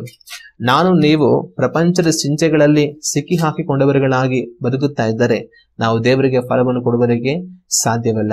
ಯೇಸು ಕ್ರಿಸ್ತನು ಹೇಳಿದ ರೀತಿಯಲ್ಲಿ ಈ ದಿವಸ ನಮ್ಮನ್ನು ನಾವು ಆಲೋಚಿಸಿ ನೋಡಬೇಕು. ಒಂದು ವೇಳೆ ನಾನು ನೀವು ಪ್ರಪಂಚದ ಚಿಂತೆಗಳಲ್ಲಿ ಸಿಕ್ಕಿ ಹಾಕಿಕೊಂಡವರುಗಳಾಗಿ ಬದುಕುತ್ತಾ ಇದ್ದೇವಾ? ನಮ್ಮ ಚಿಂತೆಗಳನ್ನು, ನಮ್ಮ ಎಲ್ಲಾ ಭಾರಗಳನ್ನು, ಯೋಚನೆಗಳನ್ನೆಲ್ಲ ನಮ್ಮ ಮೇಲೆ ಹೊತ್ತುಕೊಂಡು ಅಯ್ಯೋ ಅಯ್ಯೋ ಅಯ್ಯೋ ಏನಾಗುತ್ತೋ ಏನೋ ಎತ್ತೋ ಅಂತ ಅನ್ಕೊಂಡು ನಾವು ಬದುಕ್ತಾ ಇದ್ದೇವಾ? ನಾವು ಯೋಚನೆ ಮಾಡಿ ನೋಡ್ಬೇಕು. ಒಂದು ವೇಳೆ ಆ ರೀತಿ ಬದುಕ್ತಾ ಇದ್ರೆ ಆ ರೀತಿ ಚಿಂತೆ ಮಾಡೋದನ್ನೆಲ್ಲ ಬಿಟ್ಟು ಎಲ್ಲವನ್ನ ದೇವರ ಹಸ್ತಕ್ಕೆ ಒಪ್ಪಿಸ್ಕೊಟ್ಟು ದೇವರು ನನಗಿದ್ದಾರೆ, ದೇವರು ನನ್ನ ಜೀವಿತವನ್ನ ನೋಡ್ಕೊಳ್ತಾರೆ, ಅವರು ನನಗೆ ಬೇಕಾಗಿರೋದು ಎಲ್ಲವನ್ನು ಮಾಡ್ತಾರೆ, ನಾನು ಮೊದಲು ದೇವರ ರಾಜ್ಯವನ್ನು ಹುಡುಕ್ತೀನಿ, ದೇವರ ನೀತಿಯನ್ನು ಹುಡುಕ್ತೀನಿ, ನನಗೆ ಅಷ್ಟು ಸಾಕು, ನನಗೇನ್ ಬೇಕು ಎಲ್ಲವನ್ನು ದೇವರು ಕೊಡ್ತಾರೆ ಅಂತ ದೇವರ ಮೇಲೆ ವಿಶ್ವಾಸದಿಂದ ನಾವು ಜೀವಿಸ್ತಾ ಇದ್ದೇವಾ? ನಾವು ಈ ದಿವಸ ಯೋಚನೆ ಮಾಡಿ ನೋಡಬೇಕು. ನಾವು ಚಿಂತೆಗಳಿಂದ ಕೂಡಿದವರುಗಳಾಗಿ ಬದುಕ್ತಾ ಇದ್ರೆ ದೇವರಿಂದ ಯಾವ ಸಹಾಯವನ್ನು ನಾವು ಪಡೆಯೋದಕ್ಕೆ ಸಾಧ್ಯ ಇಲ್ಲ. ದೇವರ ಬರುವಿಕೆ ಸಂಭವಿಸುವಾಗ ದೇವರೊಟ್ಟಿಗೆ ನಾವು ಒಯ್ಯಲ್ಪಡುವುದಕ್ಕೂ ಸಾಧ್ಯ ಇಲ್ಲ. ಕಾರಣ ಪ್ರಪಂಚದ ಚಿಂತೆಗಳಿಂದ ಕೂಡಿರುವಂತವರುಗಳ ಮೇಲೆ ಆ ದಿವಸ ಉರುಳಿನ ಹಾಗೆ ಫಕ್ಕನೆ ಬರುತ್ತೆ. ಅಂತ್ಯಕಾಲದ ಬಾಧೆಗಳೆಲ್ಲ ಅಂತವ್ರ ಮೇಲೆ ಬರುತ್ತೆ. ಆದ್ರೆ ಯಾರ ಚಿಂತೆಗಳನ್ನೆಲ್ಲ ಬದಿಗಿಟ್ಟು ದೇವರನ್ನೇ ನಂಬಿ ದೇವರ ಮೇಲೆ ವಿಶ್ವಾಸವನ್ನಿಟ್ಟು ಎಲ್ಲಾ ದೇವರಿಗೆ ಅವ್ರನ್ನ ಒಪ್ಪಿಸಿಕೊಟ್ಟು ದೇವರನ್ನ ನೋಡಿ ಪ್ರಾರ್ಥನೆ ಮಾಡ್ತಾ ಕಾದಿರ್ತಾರೋ ಅವರು ದೇವರ ಬರುವಿಕೆಯಲ್ಲಿ ಒಯ್ಯಲ್ಪಡ್ತಾರೆ. ಅವ್ರಿಗೆ ಬೇಕಾಗಿರುವಂತ ಎಲ್ಲವನ್ನ ದೇವರು ಮಾಡ್ತಾರೆ. ಹಲ್ಲೆಲೂಯಾ. ನಾವೊಂದು ಪಾತ್ರೆಯಲ್ಲಿ ನೀರು ತೆಗೆದುಕೊಂಡು ಆ ನೀರನ್ನ ಉಯ್ತೇವಿ. ಅದೇ ರೀತಿ ನಮ್ಮ ಚಿಂತೆಗಳನ್ನೆಲ್ಲ ದೇವ್ರ ಮುಂದೆ ಉಯ್ದು ಬಿಡ್ಬೇಕು. ದೇವರ ಮುಂದೆ ಉಯ್ದ್ಬಿಟ್ಟು ದೇವರೇ ನೀನ್ ನೋಡ್ಕೊಳಪ್ಪ, ನನಗೂ ಇದಕ್ಕೂ ಸಂಬಂಧ ಇಲ್ಲ, ನನ್ನ ಜೀವಿತವನ್ನು ನಡೆಸೋದು ನೀನೇ ಅದ್ ನೋಡ್ಕೋ ಅಂತ ಹೇಳಿ ನಾವು ದೇವರ ಮೇಲೆ ನಂಬಿಕೆಯಿಂದ ಇರಬೇಕು. ಆ ರೀತಿಯಾಗಿ ಜೀವಿಸುವಾಗ ನಾವು ದೇವರಿಗೆ ಫಲ ಕೊಡೋದಕ್ಕೆ ಸಾಧ್ಯ, ದೇವರಿಗೋಸ್ಕರ ನಾವು ಬೆಳೆಯೋದಕ್ಕೆ ಸಾಧ್ಯ, ದೇವರಿಗೋಸ್ಕರ ಪ್ರಕಾಶಿಸುವುದಕ್ಕೆ ಸಾಧ್ಯ, ನಾವು ಇನ್ನೊಬ್ಬರಿಗೆ ದೇವರ ಬಗ್ಗೆ ಹೇಳೋದಕ್ಕೆ ಸಾಧ್ಯ. ಒಂದ್ ವೇಳೆ ನಮ್ಮಲ್ಲಿ ಯಾವುದೇ ಚಿಂತೆ ಭಾರಗಳಿಲ್ಲದೆ ದೇವರ ಮೇಲೆ ನಾವು ಅತಿಯಾದ ವಿಶ್ವಾಸದಿಂದ ದೇವರ ಮೇಲಿನ ಭರವಸೆಯಿಂದ ನಾವು ಬದುಕ್ತಾ ಇದ್ರೆ ನಾವು ದೇವರಿಗೋಸ್ಕರ ಸಾಕ್ಷಿಯಾಗಿ ಜೀವಿಸೋದಕ್ಕೆ ಸಾಧ್ಯ. ನಾವು ದೇವರ ಬಗ್ಗೆ ಇನ್ನೊಬ್ಬರ ಹತ್ರ ಮಾತಾಡೋದಕ್ಕೆ ಸಾಧ್ಯ. ಒಂದು ವೇಳೆ ಯಾರಾದ್ರೂ ನಿಮ್ಗೆ ಇಷ್ಟೊಂದು ತೊಂದರೆ ಇಕ್ಕಟ್ಟುಗಳೆಲ್ಲ ಇದೆ, ಆದ್ರೂ ನೀವು ಹೆಂಗೆ ಸಂತೋಷವಾಗಿ ಏನು ಚಿಂತೆ ಇಲ್ದಿರೋ ಅವ್ರ ತರ ಇರ್ತೀರಾ, ಹೆಂಗೆ ಸಾಧ್ಯ ಇದು ಅಂತ ಕೇಳಿದ್ರೆ ನಮಗೋಸ್ಕರ ಚಿಂತೆ ಮಾಡೋದ ದೇವರೊಬ್ರು ಇದ್ದಾರೆ, ಆತನೇ ಯೇಸು. ಅವ್ರು ನೋಡ್ಕೊಳ್ತಾರೆ. ಅವ್ರು ಹೇಳಿದ್ರು, ಎಲೈ ಕಷ್ಟಪಡುವವರೇ ಹೊರೆ ಹೊತ್ತವರೇ ನೀವೆಲ್ಲರೂ ನನ್ನ ಬಳಿಗೆ ಬನ್ನಿರಿ, ನಾನ್ ನಿಮಗೆ ವಿಶ್ರಾಂತಿಯನ್ನು ಕೊಡುವೇನೆ ಅಂತ ಅವ್ರು ಹೇಳಿದ್ದಾರೆ. ಅವ್ರು ನನಗೋಸ್ಕರ ಎಲ್ಲವನ್ನು ಮಾಡ್ತಾರೆ. ನಾನು ಅವ್ರನ್ನ ನಂಬಿ ನಾನು ಧೈರ್ಯವಾಗಿದ್ದೀನಿ. ನನ್ನ ಒಂದು ಭರವಸೆಗೆ ನನ್ನ ಪರಿಸ್ಥಿತಿ ಈ ರೀತಿ ಇದ್ರು, ನನ್ನ ಜೀವನ ಈ ತರ ಇದ್ರು ನಾನು ಇನ್ನೂ ದೃಢವಾಗಿದ್ದೀನಿ ಅಂತ ಇದ್ರೆ ಅದಕ್ಕೆ ಕಾರಣ ನನ್ನ ದೇವರು ಮಾತ್ರ ಅಂತ ಹೇಳಿ ನಾವು ಹೇಳುವಾಗ ಅದ್ರ ಮುಖಾಂತರ ಇನ್ನೊಬ್ರು ದೇವರನ್ನು ತಿಳಿದುಕೊಳ್ಳೋದಕ್ಕೆ ಸಾಧ್ಯ ಆಗತ್ತೆ. ದೇವರ ಮೇಲೆ ಅವರು ವಿಶ್ವಾಸ ಇಡೋದಕ್ಕೆ ಸಾಧ್ಯ ಆಗತ್ತೆ. ಅದೇ ರೀತಿ ಅವಕಾಶ ಸಿಗುವಾಗ ನಾವು ದೇವರ ಬಗ್ಗೆ ಇನ್ನೊಬ್ಬರಿಗೆ ಹೇಳೋದಕ್ಕೆ ಸಾಧ್ಯ ಆಗುತ್ತೆ. ಅದೇ ನಾವು ಫಲ ಕೊಡುವಂತ ಒಂದು ಜೀವಿತ. ಆದ್ರೆ ಒಂದು ವೇಳೆ ನಾವೇ ಚಿಂತೆ, ಯೋಚನೆ, ಕಳವಳ ಈ ತರ ಪರಿಸ್ಥಿತಿಗೆ ನಾವು ಒಳಗಾಗ್ಬಿಟ್ರೆ ನಾವು ಇನ್ನೊಬ್ರಿಗೆ ಏನ್ ಹೇಳಕ್ಕಾಗುತ್ತೆ? ಇನ್ನೂ ಯಾರಾದ್ರೂ ಒಂದ್ ವೇಳೆ ನಾವು ಯೇಸು ಕ್ರಿಸ್ತನ ನಂಬಿದ್ದೀವಿ, ದೇವ್ರಿಗೆ ನಾವು ಒಪ್ಪಿಸ್ಕೊಂಡು ಜೀವಿಸ್ತಾ ಇದ್ದೀವಿ ಅಂತ ಇನ್ನೊಬ್ರು ಗೊತ್ತಿದ್ರೆ ನಾವು ಬಹಳ ಚಿಂತೆ, ದುಃಖ, ಕಣ್ಣೀರಲ್ಲಿ ಅಯ್ಯೋ ಏನಾಗುತ್ತೋ ಏನೋ ಅಂತ ದೇವರೇ ಅಂತ ಒಂದ್ ವೇಳೆ ನಾವು ನಮ್ಮ ಪರಿಸ್ಥಿತಿ ಕಂಡ್ರೆ ಅವ್ರು ನೋಡಿದ ತಕ್ಷಣ ಅವ್ರೇನ್ ಅನ್ಕೊಳ್ತಾರೆ, ಇವರು ದೇವ್ರ ನಂಬಿದೀವಿ, ನಮ್ ದೇವ್ರ ಸರ್ವಶಕ್ತನು, ದೇವ್ರಿಗೆ ಎಲ್ಲಾ ಮಾಡಕ್ ಸಾಧ್ಯ, ಹಾಗೆ ಹೀಗೆ ಅಂತೆಲ್ಲ ಹೇಳ್ತಾ ಇರ್ತಾರೆ. ಆದ್ರೆ ನೋಡಿದ್ರೆ ಈಗ ಇವರೇ ಇಷ್ಟೊಂದು ಚಿಂತೆಯಲ್ಲಿದ್ದಾರೆ, ಅಯ್ಯೋ ಏನಾಗುತ್ತೋ ನಮ್ ಬದುಕು ಅನ್ನೋದರ ಇದ್ದಾರೆ. ಯಾಕೆ ಇವರಿಗೆ ದೇವ್ರ ಇಲ್ವಾ? ಇವರು ನಂಬಿರುವಂತ ದೇವ್ರು ಇವ್ರನ್ನ ಕಾಯೋದಕ್ಕೆ ಸಾಧ್ಯ ಇಲ್ವಾ? ಇವರು ದೇವ್ರ ಬಗ್ಗೆ ಏನೆಲ್ಲ ಹೇಳ್ತಾರಲ್ಲ, ಆದ್ರೆ ನಿಜವಾಗ್ಲೂ ಇದು ಇವ್ರ ಜೀವಿತಕ್ಕೆ ಅವ್ರಿಗೆ ನಡೆಯೋದಿಲ್ವಾ? ಯಾಕೆ ಇವ್ರು ಇಷ್ಟೊಂದು ಚಿಂತೆಲಿದ್ದಾರೆ, ಇವರೇ ಹಿಂಗಿದ್ರೆ ಇವ್ರು ಹೇಳೋದನ್ನು ಕೇಳಿ ನಾವು ಹೆಂಗೆ ದೇವರ ಮೇಲೆ ವಿಶ್ವಾಸದಿಂದ ಇರೋಕ್ ಸಾಧ್ಯ ಅಂತ ಒಂದು ವೇಳೆ ದೇವ್ರು ನಂಬಿರೋರು ದೇವ್ರ ಬಿಟ್ಟು ಹೋಗ್ಬಿಡಕ್ ಅವಕಾಶ ಇರುತ್ತೆ. ದೇವ್ರ ಮೇಲೆ ವಿಶ್ವಾಸ ಇಡಬೇಕಂತ ಅನ್ಕೊಂತಾ ಇರೋರು ಕೂಡ ಎಲ್ಲಾ ದೇವ್ರು ಇಷ್ಟೇ, ಯಾವ ದೇವ್ರು ನಂಬಿದ್ರು ಯಾವ ದೇವ್ರು ಸಹಾಯ ಮಾಡಲ್ಲ ಅಂತ ದೇವ್ರನ್ನ ನಂಬದವರಾಗಿ ಹೋಗಿ ಬಿಡೋದಕ್ಕೆ ಅವಕಾಶ ಇರುತ್ತೆ. ಆಗ ನಾವು ಫಲ ಕೊಡದವರುಗಳಾಗಿ ಮಾರ್ಪಡುವ ಹಾಗೆ ನಮ್ಮ ಜೀವಿತ ಬದಲಾಗಿ ಹೋಗುತ್ತೆ. ಇದು ಮಾತ್ರವಲ್ಲ, ಒಂದು ವೇಳೆ ನಾವು ದೇವರ ಮೇಲೆ ಭರವಸೆ ಇದ್ದಿರುವಾಗ ನಾವು ಇನ್ನೊಬ್ಬರ ಮುಂದೆಗಡೆ ದೇವರಿಗೆ ಸಾಕ್ಷಿಯಾಗಿ ಜೀವಿಸ್ತೇವೆ. ಮತ್ತೆ ದೇವರ ಬರುವಿಕೆ ಸಂಭವಿಸುವಾಗ ಅಥವಾ ಈ ಲೋಕದಲ್ಲಿ ನಮ್ಮ ಆಯುಷ್ ಕಾಲಗಳು ಮುಗಿದು ಈ ಲೋಕವನ್ನು ನಾವು ತ್ಯಜಿಸಬೇಕನ್ನೋ ಸ್ಥಿತಿ ಬರುವಾಗ ನಾವು ದೇವರಾಜ್ಯಕ್ಕೆ ಹೋಗ್ತೇವೆ. ಯಾವ ಚಿಂತೆ ಇಲ್ಲದೆ ದೇವರ ಮೇಲೆ ವಿಶ್ವಾಸ ಇಟ್ಟು ಜೀವಿಸ್ತಾ ಇರ್ತಾನೋ ಅವನೇ ದೇವರ ಬರುವಿಕೆಯಲ್ಲಿ ಎತ್ತಲ್ಪಡೋಕೆ ಸಾಧ್ಯ. ಅವನೇ ಒಂದು ವೇಳೆ ಈ ಲೋಕದಲ್ಲಿ ಅವನ ಓಟ ಮುಗಿಯುವಾಗ ದೇವರ ರಾಜ್ಯಕ್ಕೆ ಹೋಗೋದಕ್ಕೆ ಸಾಧ್ಯ. ಒಂದು ವೇಳೆ ನಾವು ಹಲವಾರು ವಿಷಯಗಳ ಸಲುವಾಗಿ ಚಿಂತೆ ಉಳ್ಳವರುಗಳಾಗಿ ಅಯ್ಯೋ ಏನಾಗುತ್ತೋ ಅಯ್ಯೋ ಏನಾಗುತ್ತೋ ಅಯ್ಯೋ ಏನಾಗುತ್ತೋ ಅಂತ ನಾವು ಒಂದು ವೇಳೆ ಬದುಕ್ತಾ ಇರೋರಾದ್ರೆ ದೇವ್ರ ಬರುವಿಕೆ ದೇವರೊಟ್ಟಿಗೆ ಒಯ್ಯೋದಕ್ಕೆ ಸಾಧ್ಯ ಇಲ್ಲ. ಯಾಕಂದ್ರೆ ನಾವು ಚಿಂತೆ ಪಡುವಾಗ ಚಿಂತೆ ನಮ್ಮನ್ನ ಭೂಲೋಕ ಸಂಬಂಧವಾದ ಗಮನದ ಕಡೆಗೆ ತರುತ್ತೆ. ನಾವು ಯಾವುದೇ ಒಂದು ಚಿಂತೆ ಮಾಡಿದ್ರು ಕೂಡ ಆ ಚಿಂತೆ ಭೂಲೋಕ ಸಂಬಂಧವಾಗಿರುತ್ತೆ ಹೊರತು ಪರಲೋಕದಾಗಿರೋದಿಲ್ಲ. ಆದ್ರೆ ದೇವರ ವಾಕ್ಯವು ಹೇಳುತ್ತೆ, ನೀವು ಪರಲೋಕ ಭಾವದವರಾಗಿರಿ, ಈ ಲೋಕದ ಒಂದು ಕಾರ್ಯಗಳ ನಿಮ್ಮನ್ನು ನೀವು ಚಿಕಿತ್ಸೆ ಹಾಕಿಕೊಳ್ಳಬೇಡಿರಿ, ಪರಲೋಕ ಚಿಂತೆ ಉಳ್ಳವರುಗಳಾಗಿರಿ ಅಂತ ದೇವರ ವಾಕ್ಯ ಹೇಳುತ್ತೆ. ಆಗ ನಮ್ಮ ಗಮನ ಪರಲೋಕದ್ದಾಗಿದ್ದರೇನೆ ದೇವರ ಬರುವಿಕೆ ಸಂಭವಿಸುವಾಗ ನಾವು ದೇವರೊಟ್ಟಿಗೆ ಒಯ್ಯೋದಕ್ಕೆ ಸಾಧ್ಯ. ನಮ್ಮ ಚಿಂತೆ ಪರಲೋಕದ್ದಾಗಿರುವಾಗಲೇನೆ ನಮ್ಮ ಈ ಲೋಕದಲ್ಲಿ ನಮ್ಮ ಆಯುಷ್ಕಾಲ ಮುಗಿದು ಈ ಲೋಕನ ನಾವು ಬಿಡುವಾಗ ದೇವರ ರಾಜ್ಯಕ್ಕೆ ನಾವು ಹೋಗೋದಕ್ಕೆ ಸಾಧ್ಯ. ಆ ರಾಜ್ಯವನ್ನು ನಾವು ಹಂಬಲಿಸಿ ಬರುತ್ತಾ ಇದ್ರೇನೆ ದೇವರ ರಾಜ್ಯಕ್ಕೆ ಹೋಗೋದಕ್ಕೆ ಸಾಧ್ಯ. ಆದ್ರೆ ಒಬ್ಬನು ಭೂಲೋಕ ಸಂಬಂಧವಾದ ಯಾವುದೊಂದು ಚಿಂತೆಯಿಂದ ಕಟ್ಟಲ್ಪಟ್ಟವನಾಗಿ ಅಯ್ಯೋ ಏನಾಗುತ್ತೋ ಏನಾಗುತ್ತೋ ಅನ್ನೋ ತರ ಬದುಕ್ತಾ ಇದ್ರೆ ಅವನಿಗೆ ಪರಲೋಕದ ಕುರಿತಾದ ಚಿಂತೆ ಇರುವುದಿಲ್ಲ. ಈ ಲೋಕ ನನಗೆ ಶಾಶ್ವತ ಅಲ್ಲ, ಜೀವಿತ ನನಗೆ ಶಾಶ್ವತ ಅಲ್ಲ, ದೇವರ ರಾಜ್ಯ ನನಗೆ ಶಾಶ್ವತ, ದೇವರು ನನಗೆ ಶಾಶ್ವತ. ಈ ಲೋಕವನ್ನ ಇವತ್ತು ನಾಳೆ ನಾವು ಬಿಟ್ಟು ಹೋಗ್ತೇವೆ, ಆದ್ರೆ ನಾನು ದೇವರ ರಾಜ್ಯದಲ್ಲಿ ಸದಾಕಾಲ ದೇವರೊಟ್ಟಿಗೆ ಇರಬೇಕು ಅನ್ನೋಂತ ಒಂದು ಭಾವನೆ ಇರೋವನೇ ದೇವರ ರಾಜ್ಯಕ್ಕೆ ಹೋಗೋಕೆ ಸಾಧ್ಯ. ಆದ್ರೆ ಆತರ ಭಾವನೆ ಇಲ್ದರ ಈ ಲೋಕದಲ್ಲಿ ಇರುವಂತ ಒಂದು ಕಾರ್ಯನೇ ನಮಗೆ ಬಹಳ ದೊಡ್ಡದು, ಇದು ಬಿಟ್ರೆ ನಮ್ಗೇನು ಇಲ್ಲ, ಅಯ್ಯೋ ನಾವು ಅನ್ಕೊಂಡಿರ್ತಾರ ಆಗ್ಲೇಬೇಕು, ಅಯ್ಯೋ ಇದಾಗಿಲ್ಲ ಅಂದ್ರೆ ಏನ್ ಮಾಡೋದು ಅಂತ ಈ ಲೋಕನೇ ನಮಗೆ ಶಾಶ್ವತ, ಈ ಲೋಕದಲ್ಲಿರುವಂತ ಯಾವ್ದೊಂದು ಕಾರ್ಯ ನಮಗೆ ಶಾಶ್ವತ ಅನ್ನೋ ತರ ಅದನ್ನ ಮಾಡೋದಕ್ಕೋಸ್ಕರನೇ ನಾವು ದೇವರನ್ನ ನಂಬಿರೋರ ತರ ನಾವು ಜೀವಿಸ್ತಾ ಇದ್ರೆ ತಪ್ಪು ಮಾಡೋರಾಗ್ತೇವೆ. ನಾವು ದೇವರನ್ನ ನಂಬಬೇಕಾಗಿರುವಂತದ್ದು ದೇವರ ರಾಜ್ಯಕ್ಕೋಸ್ಕರ, ನಿತ್ಯ ಜೀವಕ್ಕೋಸ್ಕರ. ಅದು ಬಿಟ್ಟು ಈ ಭೂಲೋಕದಲ್ಲಿ ಇರುವಾಗ ದೇವ್ರು ನಮ್ಗೆ ಏನ್ ಬೇಕಾದ್ರೂ ಕೊಡ್ಬೋದು, ಏನ್ ಬೇಕಾದ್ರೂ ಕೊಡದಿರನು ಹೋಗ್ಬೋದು. ಆದ್ರೆ ಇದು ಯಾವುದು ಶಾಶ್ವತ ಅಲ್ಲ. ಅದರಿಂದ ಈ ತರ ಚಿಂತೆಗೆ ಒಳಗಾಗಿ ಬದುಕಿರುವಂತವನು ದೇವರ ಬರುವಿಕೆಯಲ್ಲಿ ಒಯ್ಯಲ್ಪಡೋದಕ್ಕೆ ಸಾಧ್ಯ ಇಲ್ಲ. ಕಾರಣ ಅವನು ದೇವರ ರಾಜ್ಯನ ಹಂಬಲಿಸ್ತಾ ಇಲ್ಲ. ಅವನ ಚಿಂತೆ ಎಲ್ಲ ಒಂದೇ, ಇಲ್ಲಿರುವಂತ ಯಾವ್ದೋ ಒಂದು ಸಮಸ್ಯೆ ಸರಿ ಹೋಗ್ಬೇಕು, ದೇವರೇ ಹೆಂಗ್ ಸರಿ ಮಾಡ್ತೀಯ, ಸರಿ ಮಾಡು ಇಷ್ಟೇ ಅವನ ಉದ್ದೇಶ. ಆ ಉದ್ದೇಶನ ಬದುಕೊಂಡು ದೇವರ ರಾಜ್ಯಕ್ಕೆ ಆಗೋದಿಲ್ಲ. ದೇವರ ರಾಜ್ಯಕ್ಕೆ ಹೋಗ್ಬೇಕಾಗಿರೋನು ಉನ್ನತವಾದ ದರ್ಶನವುಳ್ಳವನಾಗಿರಬೇಕು.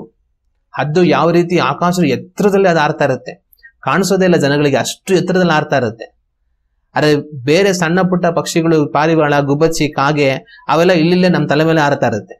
ನಾವು ಕಾಗೆ, ಗುಬ್ಬಚ್ಚಿ, ಪಾರಿವಾಳ ತರ ನಮ್ ಭೂಲೋಕದ ಮೇಲೆ ಆರ್ಕೊಂಡು ಸುತ್ಕೊಂಡು ಬದುಕಿರೋ ಪ್ರಯೋಜನ ಇಲ್ಲ. ನಮ್ಮ ಚಿಂತೆ ಹದ್ದುಗಳ ರೀತಿಯಲ್ಲಿ ಉನ್ನತಕ್ಕೆ ಹೋಗ್ಬೇಕು, ಮೇಘಗಳ ಮೇಲೆ ನಾವು ಸಂಚರಿಸಬೇಕು.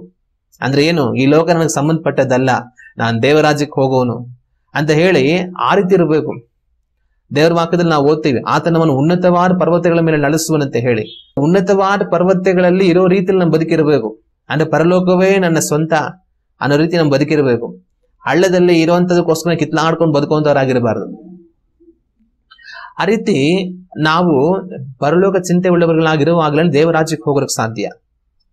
ಇಲ್ಲ ಅಂತಂತಂದ್ರೆ ಈ ಲೋಕ ಸಂಬಂಧವಾದ ಕಾರ್ಯಗಳನ್ನು ನಾವು ಕಟ್ಟಲ್ಪಟ್ಟವர்களಾಗಿ ಬದುಕ್ತಾ ಇದ್ರೆ ದೇವರಾಜ್ಯ ಬರುವಾಗ ನಾವು ದೇವರೊಟ್ಟಿಗೆ ಒಯ್ಯೋದಕ್ಕಾಗೋದಿಲ್ಲ. ಅಥವಾ ಈ ಲೋಕದಲ್ಲಿ ನಮ್ಮ ಆಯುಷ್ಕಾಲ ಮುಗಿದು ನಾವು ಈ ಲೋಕವನ್ನು ಬಿಟ್ಟು ಹೋಗಬೇಕಾಗಿರೋ ಪರಿಸ್ಥಿತಿ ಬರುವಾಗ ದೇವರಾಜ್ಯವನ್ನು ನಾವು ಸೇರೋದಕ್ಕೆ ಅವಕಾಶ ಆಗೋದಿಲ್ಲ. ಅದರಿಂದನೇ ಯಾವ ವಿಷಯದಲ್ಲೂ ಸಹ ನಾವು ಚಿಂತೆ ಮಾಡಬಾರದು. ಯಾವ ಸಮಸ್ಯೆನೂ ಶಾಶ್ವತ ಅಲ್ಲ, ಯಾವುದೇ ಪರಿಹಾರನೂ ಶಾಶ್ವತ ಅಲ್ಲ. ಒಂದು ವೇಳೆ ಒಂದು ಅನಾರೋಗ್ಯ ಬಂದಿದೆ, ಇವಾಗ ನಮ್ಗದೊಂದು ಸಮಸ್ಯೆ, ದೇವರೇ ನಾನು ಗುಣ ಆಗ್ಬೇಕು, ನಮ್ ಸರ್ವಸ್ವವು ಗುಣ ಆಗ್ಬೇಕನ್ನೋದೇ ಮಾತ್ರ ಅಂತ ಅನ್ಕೊಂತೀವಿ. ಆದ್ರೆ ಅದಕ್ಕಿಂತ ದೊಡ್ಡ ರೋಗ ಇನ್ನೊಂದಿದೆ. ಆ ದೊಡ್ಡ ರೋಗ ಯಾವುದು ಅಂತಂದ್ರೆ ನರಕ ದಂಡನೆ, ಪಾಪದಿಂದ ಬರುವಂತ ನರಕ ದಂಡನೆ. ಅದು ನಿಜವಾದ ದೊಡ್ಡ ರೋಗ ಮನುಷ್ಯನಿಗೆ. ಅದರಿಂದ ಅವನು ತಪ್ಪಿಸಿಕೊಳ್ಳಬೇಕು, ಏನ್ ಮಾಡ್ಬೇಕು ಅದನ್ನ ಮಾಡ್ಬೇಕು ಹೊರತು ಈ ಲೋಕದಲ್ಲಿ ಆರೋಗ್ಯ ಹೊಂದಿಕೊಳ್ಳದೆ ಅವನಿಗೆ ಮುಖ್ಯ ಅಲ್ಲ. ಆದ್ರೆ ನಾವೇನ್ ಮಾಡ್ತೀವಿ, ಇದ್ರ ಬಗ್ಗೆ ಯೋಚನೆ ಮಾಡ್ಕೊಳ್ತಾ ಇರ್ತೀವಿ. ಆಯ್ತು, ಒಂದ್ ವೇಳೆ ದೇವ್ರು ಗುಣ ಮಾಡ್ಬಿಟ್ರು, ಆದ್ರೆ ಆ ಪರಿಹಾರ ಶಾಶ್ವತನ, ಅಂದ್ರೆ ಗುಣ ಮಾಡ್ಬಿಟ್ಮೇಲೆ ಮತ್ತೆ ಇನ್ಯಾವ ರೋಗ ಬರೋದೇ ಇಲ್ವಾ? ಒಂದು ರೋಗ ಗುಣ ಆದ್ರೆ ಇನ್ನೊಂದು ರೋಗ ಬರ್ಬೋದು. ಮನುಷ್ಯ ಬದುಕಿರೋವರೆಗೂ ಯಾವ್ದೋ ರೋಗ ಬರ್ತಾನೆ ಇರುತ್ತೆ. ಅನೇಕರು ಹೇಳ್ತಾರೆ ದೇವ್ರು ನಂಬಿಟ್ರೆ ಇನ್ನು ರೋಗನೇ ಬರಲ್ಲ ಯಾವತ್ತೂ ಅಂತ. ಆದ್ರೆ ಅದು ತಪ್ಪು. ಮನುಷ್ಯ ಅಂದ್ಮೇಲೆ ಅವನಿಗೆ ಎಲ್ಲಾ ತರ ರೋಗ ಬಂದೇ ಬರುತ್ತೆ. ಮನುಷ್ಯ ಈ ರೋಗದಲ್ಲಿ ಬದುಕಿರುವವರೆಗೂ ಒಂದಲ್ಲ ಒಂಥರ ರೋಗ ಆಯಾ ವಯಸ್ಸು ಆಗ್ತಾ ಬಂದೇ ಬರುತ್ತೆ. ಆದ್ರೆ ಅವುಗಳ ಮಧ್ಯದಲ್ಲಿ ಜೀವಿಸೋದಕ್ಕೆ ದೇವ್ರು ಕೃಪೆ ಕೊಡ್ತಾರೆ. ದೇವ್ರ ಸಿದ್ಧವಾಗ್ರೆ ದೇವ್ರು ಗುಣ ಮಾಡ್ತಾರೆ. ಆದ್ರೆ ಯಾವ ರೋಗನ ಶಾಶ್ವತ ಅಲ್ಲ, ಯಾವ ಆರೋಗ್ಯನೂ ಶಾಶ್ವತ ಅಲ್ಲ. ಒಂದಲ್ಲ ಒಂದು ದಿವಸ ಒಂದಲ್ಲ ಒಂಥರ ರೋಗ ಬಂದೇ ಬರುತ್ತೆ. ಅದು ಸರೋಗುತ್ತೆ, ಇನ್ನೊಂದು ರೋಗ ಬಂದೇ ಬರುತ್ತೆ. ಕೊನೆಗೆ ಏನೇ ಆದ್ರೂ ಕೂಡ ಮನುಷ್ಯ ಸತ್ತೋಗ್ತಾನೆ. ಅವ್ನಿಗೆ ಎಷ್ಟೇ ಆರೋಗ್ಯ ಚೆನ್ನಾಗಿದ್ರು ಸಾವನ್ನ ಯಾರು ತಡೆಯೋದಕ್ಕಾಗೋದಿಲ್ಲ, ಸಾಯ್ಲೇಬೇಕು. ಆದ್ರೆ ಆಮೇಲೆ ನಿಜವಾದ ಮನುಷ್ಯ ಜೀವಿತ ಪ್ರಾರಂಭ ಆಗೋದು. ಅವನು ದೇವರಾಜ್ಯಕ್ಕೆ ಹೋಗ್ಬೇಕು, ಇಲ್ಲಾಂದ್ರೆ ಅವನು ನರಕಕ್ಕೆ ಹೋಗ್ಬೇಕು. ಇದೆರಡೇ ಮಾರ್ಗ ಹೊರತು ಬೇರೆ ಮಾರ್ಗ ಮನುಷ್ಯನಿಗಿಲ್ಲ. ಆಗ ಅವನು ನಿಜವಾದ ಜೀವಿತದ ಕುರಿತಾಗಿ ಯೋಚನೆ ಮಾಡಬೇಕು. ನಿಜವಾದ ಜೀವಿತ ಯಾವುದು? ನಾವು ಮರಣ ಹೊಂದಿದ ನಂತರ ಪ್ರಾರಂಭ ಆಗೋದು ನಿಜವಾದ ಜೀವಿತ. ಆ ನಿಜವಾದ ಜೀವಿತದಲ್ಲಿ ಅವನು ರೋಗಿ ಆಗ್ಬಾರ್ದು. ಹಂಗಾದ್ರೆ ಅರ್ಥ ಏನು? ಆ ನಿಜವಾದ ಜೀವಿತದಲ್ಲಿ ಅವನು ನರಕವನ್ನು ಸೇರಬಾರದು. ಅವನ ಆರೋಗ್ಯವುಳ್ಳವನಾಗಿ ಪರಲೋಕ ರಾಜ್ಯವನ್ನು ಸೇರಬೇಕು. ಆಗ ಪರಲೋಕ ರಾಜ್ಯಕ್ಕೆ ಹೋಗೋದಕ್ಕೆ ನಾವೇನ್ ಮಾಡ್ಬೇಕು? ಅದನ್ನ ನಮ್ಮ ಜೀವಿತದಲ್ಲಿ ಯಾವಾಗ್ಲೂ ಮಾಡುವಂತವರಾಗಿರ್ಬೇಕು. ಈ ಲೋಕದಲ್ಲಿರುವಂತ ಯಾವ್ದೋ ಒಂದು ಸಮಸ್ಯೆನೇ ನಾವು ಹಚ್ಚಿಕೊಂಡು ಅದಕ್ಕೆ ಪರಿಹಾರ ಸಿಗೋದೇ ನಮಗೆ ಎಲ್ಲಾ ಅನಂತರ ನಾವು ಯಾವತ್ತೂ ಸಹ ಬದುಕಬಾರ್ದು. ದೇವರೇ, ನನ್ನನ್ನು ಈ ಲೋಕದಲ್ಲಿ ಇಟ್ಟಿದ್ಯಾ, ನನಗೆ ಆರೋಗ್ಯ ಕೊಡಬೇಕಾ? ನಿಮಗ್ ಸ್ತೋತ್ರ, ನೀವು ಕೊಡ್ತೀರಾ. ನಾನು ರೋಗಿಯಾಗಿ ಇರ್ಬೇಕಾ? ಅದಕ್ಕೂ ನಿಮಗ್ ಸ್ತೋತ್ರ. ಅದ್ರ ಮಧ್ಯದಲ್ಲಿ ನಾನು ಬದುಕೋ ಹಾಗೆ ನಂಗೆ ಸಹಾಯ ಮಾಡ್ತೀರಾ, ಅದಕ್ಕೂ ನಿಮಗ್ ಸ್ತೋತ್ರ. ಒಂದು ವೇಳೆ ಈ ಲೋಕವನ್ನು ನಾನು ಮುಗಿಸಿ ಹೋಗ್ಬೇಕು ನೀನ್ ಸಿಗ್ತಾ ಇದೆಯಾ, ಅದಕ್ಕೂ ನಿಮಗ್ ಸ್ತೋತ್ರ. ನಾನು ನಿಮ್ಮ ರಾಜ್ಯಕ್ಕೆ ಬರ್ತೀನಿ, ನನಗೆ ನಿಮ್ಮ ರಾಜ್ಯ ಬೇಕಷ್ಟೇ. ಈ ಲೋಕದಲ್ಲಿ ನಾನು ಆರೋಗ್ಯದಿಂದ ಬದುಕ್ತೀನೋ ಅನಾರೋಗ್ಯದಿಂದ ಬದುಕ್ತೀನೋ ಸಾಯ್ತೀನೋ ಇದೆಲ್ಲ ನನಗೆ ಮುಖ್ಯ ಅಲ್ಲ. ದೇವರೇ, ನನ್ನ ಆತ್ಮ ಜೀವಿಸಬೇಕು, ನಾನು ನಿನ್ನೊಡನೆ ಇರಬೇಕು, ಅದು ಶಾಶ್ವತ ಸ್ವಾಮಿ, ಅದು ನನಗೆ ಮುಖ್ಯ ಅಂತ ಹೇಳಿ ದೇವರಿಗೆ ನಮ್ಮ ಎಲ್ಲಾ ಚಿಂತೆ ಭಾರನ ಒಪ್ಪಿಸ್ಕೊಟ್ಟು ದೇವರ ರಾಜ್ಯವನ್ನು ನಾವು ಹುಡುಕ್ತಾ ಇರಬೇಕು. ಆದ್ರೆ ಈ ರೋಗದಿಂದ ಗುಣ ಆಗೋದೇ ಸರ್ವ ಸಂಪತ್ತು, ಇದು ಬಿಟ್ಟರೆ ನನಗೆ ಬೇರೆ ಏನು ಇಲ್ಲ ಅಂತ ಅನ್ಕೊಂಡು ದೇವರೇ ಗುಣ ಮಾಡು ಗುಣ ಮಾಡು ಗುಣ ಮಾಡು ಗುಣ ಮಾಡು ಗುಣ ಮಾಡು ಅಂತ ಅದ್ರಲ್ಲಿ ಮಾತ್ರನೇ ಬದುಕ್ತಾ ಇದ್ರೆ, ಅಯ್ಯೋ ಯಾವ ಗುಣ ಆಗುತ್ತೋ ಯಾವ ಗುಣ ಆಗುತ್ತೋ ಯಾವ ಗುಣ ಆಗುತ್ತೋ ಯಾವ ಗುಣ ಆಗುತ್ತೋ ಅಂತ ಹಿಂಗೆ ಬದುಕ್ತಾರೆ. ಅದ್ರಲ್ಲೇ ಸತ್ತೋಗ್ಬಿಟ್ರೆ ದೇವರಾಜ್ಯಕ್ಕೆ ಹೋಗಲ್ಲ. ದೇವ್ರ ಗುಣ ಮಾಡ್ತಾರೆ, ಆದ್ರೆ ಅನ್ಬಿಟ್ಟು ಎಲ್ಲಾರು ದೇವ್ರ ಗುಣ ಮಾಡಲ್ಲ. ಯಾರು ಗುಣ ಮಾಡ್ಬೇಕು ಅವ್ರು ಗುಣ ಮಾಡ್ತಾರೆ. ಆದ್ರೆ ನಮ್ಮ ಉದ್ದೇಶ ಗುಣ ಆಗೋದೇ ಜೀವಿತದ ಧ್ಯೇಯ ಆಗ್ಬಾರ್ದು. ದೇವರ ರಾಜ್ಯವನ್ನು ಸೇರೋದೇ ನಮ್ಮ ಧ್ಯೇಯ ಆಗ್ಬೇಕು. ದೇವರ ವಾಕ್ಯದಲ್ಲಿ ಬೆತ್ಸತ್ತ ಕೊಳ ಇರುತ್ತೆ. ಆ ಕೊಳದ ಹತ್ರ ಎರಳುವಾದ ರೋಗಿಗಳಿರ್ತಾರೆ. ಆ ಒಂದು ನೀರತ್ರ ದೇವರ ಬಂದು ಆ ನೀರನ್ನ ಕಲಕಿ ಹೋಗ್ತಾನೆ. ಯಾರು ಮೊದಲು ಹೋಗಿ ಆ ನೀರನ್ನ ಇಳಿತಾರೋ ಅವನು ಗುಣ ಆಗ್ತಾನೆ ಅಂತ ದೇವರ ವಾಕ್ಯದಲ್ಲಿ ಇದೆ. ಆ ರೀತಿ ಇರುವಾಗ ಒಂದ್ಸರಿ ಆ ಬೆತ್ಸತ್ತ ಅನ್ನುವಂತ ಕೊಳದ ಹತ್ರಕ್ಕೆ ನಮ್ಮ ಕರ್ತನಾದ ಯೇಸು ಕ್ರಿಸ್ತನ್ ಬರ್ತಾರೆ. ಬಂದಾಗ ಏನಾಗುತ್ತೆ, ಅಲ್ಲೊಬ್ಬ 38 ವರ್ಷದಿಂದ ವ್ಯಾಧಿಪಟ್ಟಂತ ರೋಗಿ ಇರ್ತಾನೆ. ಆ ರೋಗಿಗೆ ಎಷ್ಟೇ ಪ್ರಯತ್ನ ಮಾಡಿದ್ರು ಅಲ್ಲಿ ಹೋಗಿ ನೀರಲ್ಲಿ ಇಳಿದು ವಾಸಿ ಆಗೋದಕ್ಕೆ ಅವಕಾಶ ಆಗಿರೋದಿಲ್ಲ. ಅದನ್ನ ನೋಡಿ ಈ ವ್ಯಕ್ತಿ ಈ ರೀತಿ ಆಗಿ ಬಹುಕಾಲ ಆಗಿ ಹೋಯ್ತಂತ ಹೇಳಿ ನಮ್ಮ ಕರ್ತನಾದ ಯೇಸು ಕ್ರಿಸ್ತನಿಗೆ ಗುಣ ಆಗೋದಕ್ಕೆ ಮನಸ್ಸಿದ್ಯಾ, ಎದ್ದು ನನ್ನ ಹಾಸಿಗೆನ ಹೊತ್ತುಕೊಂಡು ನಡೆ ಅಂತ ಹೇಳಿ ಒಂದು ಮಾತಲ್ಲಿ ಹೇಳಿ ಗುಣಪಡಿಸಿ ತನ್ನ ಕಳಿಸ್ಬಿಟ್ರು. ತನ್ನ ಗುಣ ಆಗ್ಬಿಡ್ತು. ಆದ್ರೆ ಆ ಒಂದು ಬೆತ್ಸತ್ತ ಕೊಳದ ಹತ್ರ ಆ ರೋಗಿ ಬಿಟ್ರೆ ಬೇರೆ ಯಾರು ಇರ್ಲಿಲ್ವಾ? ಆ ರೋಗಿ ಬಿಟ್ಟು ಬೇಕಾದಷ್ಟು ಜನಗಳಿದ್ರು. ಒಂದು ವೇಳೆ ಆ ರೋಗಿ ಮಾತ್ರ ಅಲ್ಲಿ ಇದ್ದಿದ್ರೆ ಅವ್ರನ್ನ ನಮ್ಮ ರಕ್ಷಕನಾದ ಯೇಸು ಕ್ರಿಸ್ತನ ಗುಣಪಡಿಸಬೇಕಾದ್ರೆ ಅಗತ್ಯ ಇರಲಿಲ್ಲ. ಆ ದೇವರತ್ತ ಬಂದು ನೀರನ್ನು ಕಲಕಿದಾಗ ಅವನೊಬ್ಬನೇ ಇರೋದು, ಇನ್ಯಾರು ಇಲ್ಲ. ಹೆಂಗೋ ಹೋಗಿ ನಿಧಾನಕ್ಕೆ ನೀರಲ್ಲಿ ಇಳಿದು ಗುಣ ಆಗ್ಬಿಡ್ತಾ ಇದ್ದ. ಅದ್ರಲ್ಲಿ ತುಂಬಾ ಜನ ಇರೋದ್ರಿಂದ ರೋಗಿಗಳು ತನಗೆ ಅವಕಾಶ ಇಲ್ಲದಿರೋದ್ರಿಂದ ಇವ್ರನ್ನ ಮಾತ್ರ ಅವ್ರು ಗುಣಪಡಿಸಿದ್ರು. ಅದ್ ಮಿಗ್ದವ್ರನ್ನೆಲ್ಲ ಯಾಕೆ ಗುಣಪಡಿಸಿಲ್ಲ? ಮಿಗ್ದವ್ರನ್ನೆಲ್ಲ ಗುಣಪಡಿಸೋದು ಅವ್ರ ಉದ್ದೇಶ ಆಗಿರ್ಲಿಲ್ಲ, ಅದಕ್ಕೆ ಗುಣಪಡಿಸಲಿಲ್ಲ. ಆ ರೀತಿ ಯಾರನ್ನ ದೇವ್ರು ಗುಣಪಡಿಸಬೇಕು, ಯಾರನ್ನ ಇಲ್ಲ ಅನ್ನೋದು ಅವ್ರಿಗೆ ಸೇರಿದೆ. ಆದರೆ ಗುಣ ಹೊಂದಿಬಿಡೋದೇ ನಮಗೆ ಶಾಶ್ವತವಾದ ಉದ್ದೇಶ ಆಗಿರಬಾರದು. ದೇವರಾಜ್ಯ ಸೇರೋದೇ ನನಗೆ ಶಾಶ್ವತವಾದ ಉದ್ದೇಶ. ದೇವರ ವಾಕ್ಯದಲ್ಲಿ ದೇವರು ಯಾರನ್ನಾದ್ರೂ ಒಬ್ಬರನ್ನ ಸೇವೆಯಲ್ಲಿ ಅತಿ ಬಲವಾಗಿ ಶ್ರೇಷ್ಠವಾಗಿ ಉಪಯೋಗಿಸಿದ್ರು ಅಂತಂದ್ರೆ ಹೊಸ ಒಡಂಬಡಿಕೆಯಲ್ಲಿ ಅದೇ ಅಪೊಸ್ತಲನಾಗಿರುವಂತ ಪೌಲನು. ಅಪೊಸ್ತಲನಾಗಿರೋ ಪೌಲನನ್ನ ಬಹಳ ಮಹಿಮೆಯಾಗಿ ದೇವರು ಉಪಯೋಗಿಸಿದ್ರು. ಆದ್ರೆ ಅದೇ ಅಪೊಸ್ತಲನಾಗಿರುವಂತ ಪೌಲನಿಗೆ ಶರೀರದಲ್ಲಿ ಅನಾರೋಗ್ಯ. ಆ ಅನಾರೋಗ್ಯದ ವಿಷಯದಲ್ಲಿ ತಾನು ದೇವರ ಬಳಿಯಲ್ಲಿ 3 ಸರಿ ಪ್ರಾರ್ಥನೆ ಮಾಡ್ತಾನೆ. 3 ಸರಿ ಪ್ರಾರ್ಥನೆ ಮಾಡಿದ್ರು ಕೂಡ ದೇವರು ತನ್ನನ್ನು ಗುಣಪಡಿಸೋದಿಲ್ಲ. ಎಷ್ಟೋ ಅದ್ಭುತಗಳನ್ನ ಮಹಿಮೆಯಾಗಿ ಉಪಯೋಗಿಸಲ್ಪಟ್ಟಂತ ಪೌಲನಿಗೇನೆ ತನಗಿರುವಂತ ಸ್ವಂತ ಶರೀರದ ವ್ಯಾಧಿನ ದೇವರು ಗುಣಪಡಿಸಲಿಲ್ಲ, ಅಥವಾ ತನಗಿದ್ದಂತ ಅಭಿಷೇಕ ಬಲ ವರಗಳೆಲ್ಲ ಉಪಯೋಗಿಸಿ ತನ್ನನ್ನು ತಾನೇ ಗುಣ ಮಾಡ್ಕೊಳಕ್ಕೂ ಆಗ್ಲಿಲ್ಲ. ತನ್ನ ಜೊತೆಗಿದ್ದಂತ ತಿಮೋತಿನನ್ನು ಗುಣ ಮಾಡೋದಕ್ಕೂ ಆಗ್ಲಿಲ್ಲ. ತಿಮೋತಿನಿಗೇನೋ ತೊಂದರೆ ಇತ್ತು ಶರೀರದಲ್ಲಿ. ಆಗ ಪೌಲ್ ಪತ್ರಿಕೆ ಬರುವಾಗ ಹೇಳ್ತಾರೆ, ನಿನಗಿರುವಂತ ಅನಾರೋಗ್ಯಕ್ಕೋಸ್ಕರ ಆಗಾಗ ಸ್ವಲ್ಪ ನೀನ್ ದ್ರಾಕ್ಷರಸ ತಗೋ, ಬೇರೆಯವ್ರು ಮಾಡುವಂತ ಕೆಟ್ಟ ಕಾರ್ಯಗಳು ಬಹಿರಂಗವಾಗಿದೆ, ಆದ್ರೆ ನೀನ್ ಅದ್ರ ಬಗ್ಗೆ ಯೋಚನೆ ಮಾಡಬೇಡ. ನಿನ್ನ ಆರೋಗ್ಯಕ್ಕೆ ಒಳ್ಳೇದಾಗೋ ಹಾಗೆ, ನಿನಗಿರುವಂತ ಅನಾರೋಗ್ಯಕ್ಕೆ ಸಹಾಯ ಆಗೋ ಹಾಗೆ ಸ್ವಲ್ಪ ದ್ರಾಕ್ಷಾರಸ ತಗೋ, ಆಗ ಅದು ನಿಮ್ಮ ಆರೋಗ್ಯಕ್ಕೆ ಸ್ವಲ್ಪ ಚೆನ್ನಾಗಿರುತ್ತೆ ಅಂತ ಹೇಳ್ತಾರೆ. ಪೌಲನು ಮುಖಾಂತರ ದೇವ್ರು ಮಹಿಮೆಯಾದ ಕಾರ್ಯಗಳು ಮಾಡಿದ್ರು ಸಹ ತನ್ನನ್ನ ತಾನೇ ಗುಣಪಡಿಸ್ಕೊಳ್ಳೋದಕ್ಕಾಗ್ಲಿಲ್ಲ. ತನ್ನ ಜೊತೆ ಇದ್ದ ತಿಮೋತಿನ ಗುಣಪಡಿಸೋದಕ್ಕಾಗ್ಲಿಲ್ಲ. ನೀನೆ ಔಷಧಿ ತಗೋ ಅಂತ ಅಂದ್ಬಿಟ್ಟು ತಿಮೋತಿನಿಗೆ ಸಲಹೆ ಹೇಳ್ತಾ ಇದ್ರು. ಆಗ ನಾವು ತಿಳ್ಕೊಳ್ಬೇಕಾದ ಕಾರ್ಯ ಏನಂತಂದ್ರೆ ದೇವ್ರು ಗುಣಪಡಿಸ್ತಾರೆ, ಹಂಗನ್ಬಿಟ್ಟು ಎಲ್ಲಾರನ್ನೂ ದೇವ್ರು ಗುಣಪಡಿಸೋಲ್ಲ. ಈಗ ಪೌಲು ದೇವ್ರೆ ನೀನು ಎಲ್ಲಾರು ಗುಣ ಮಾಡಿ ನನ್ನನ್ನೇ ಗುಣ ಮಾಡಿಲ್ಲ, ಹೋಗು, ನಾನು ಈ ರೋಗದಲ್ಲಿ ಬದುಕಿ ಏನ್ ಪ್ರಯೋಜನ ಅಂತ ಕೊರಗಿ ಜೀವಿಸ್ತಾ ಇದ್ರೆ ಪೌಲ್ ದೇವರಾಜ್ಯಕ್ಕೆ ಹೋಗ್ತಾರ? ಹೋಗೋದಿಲ್ಲ.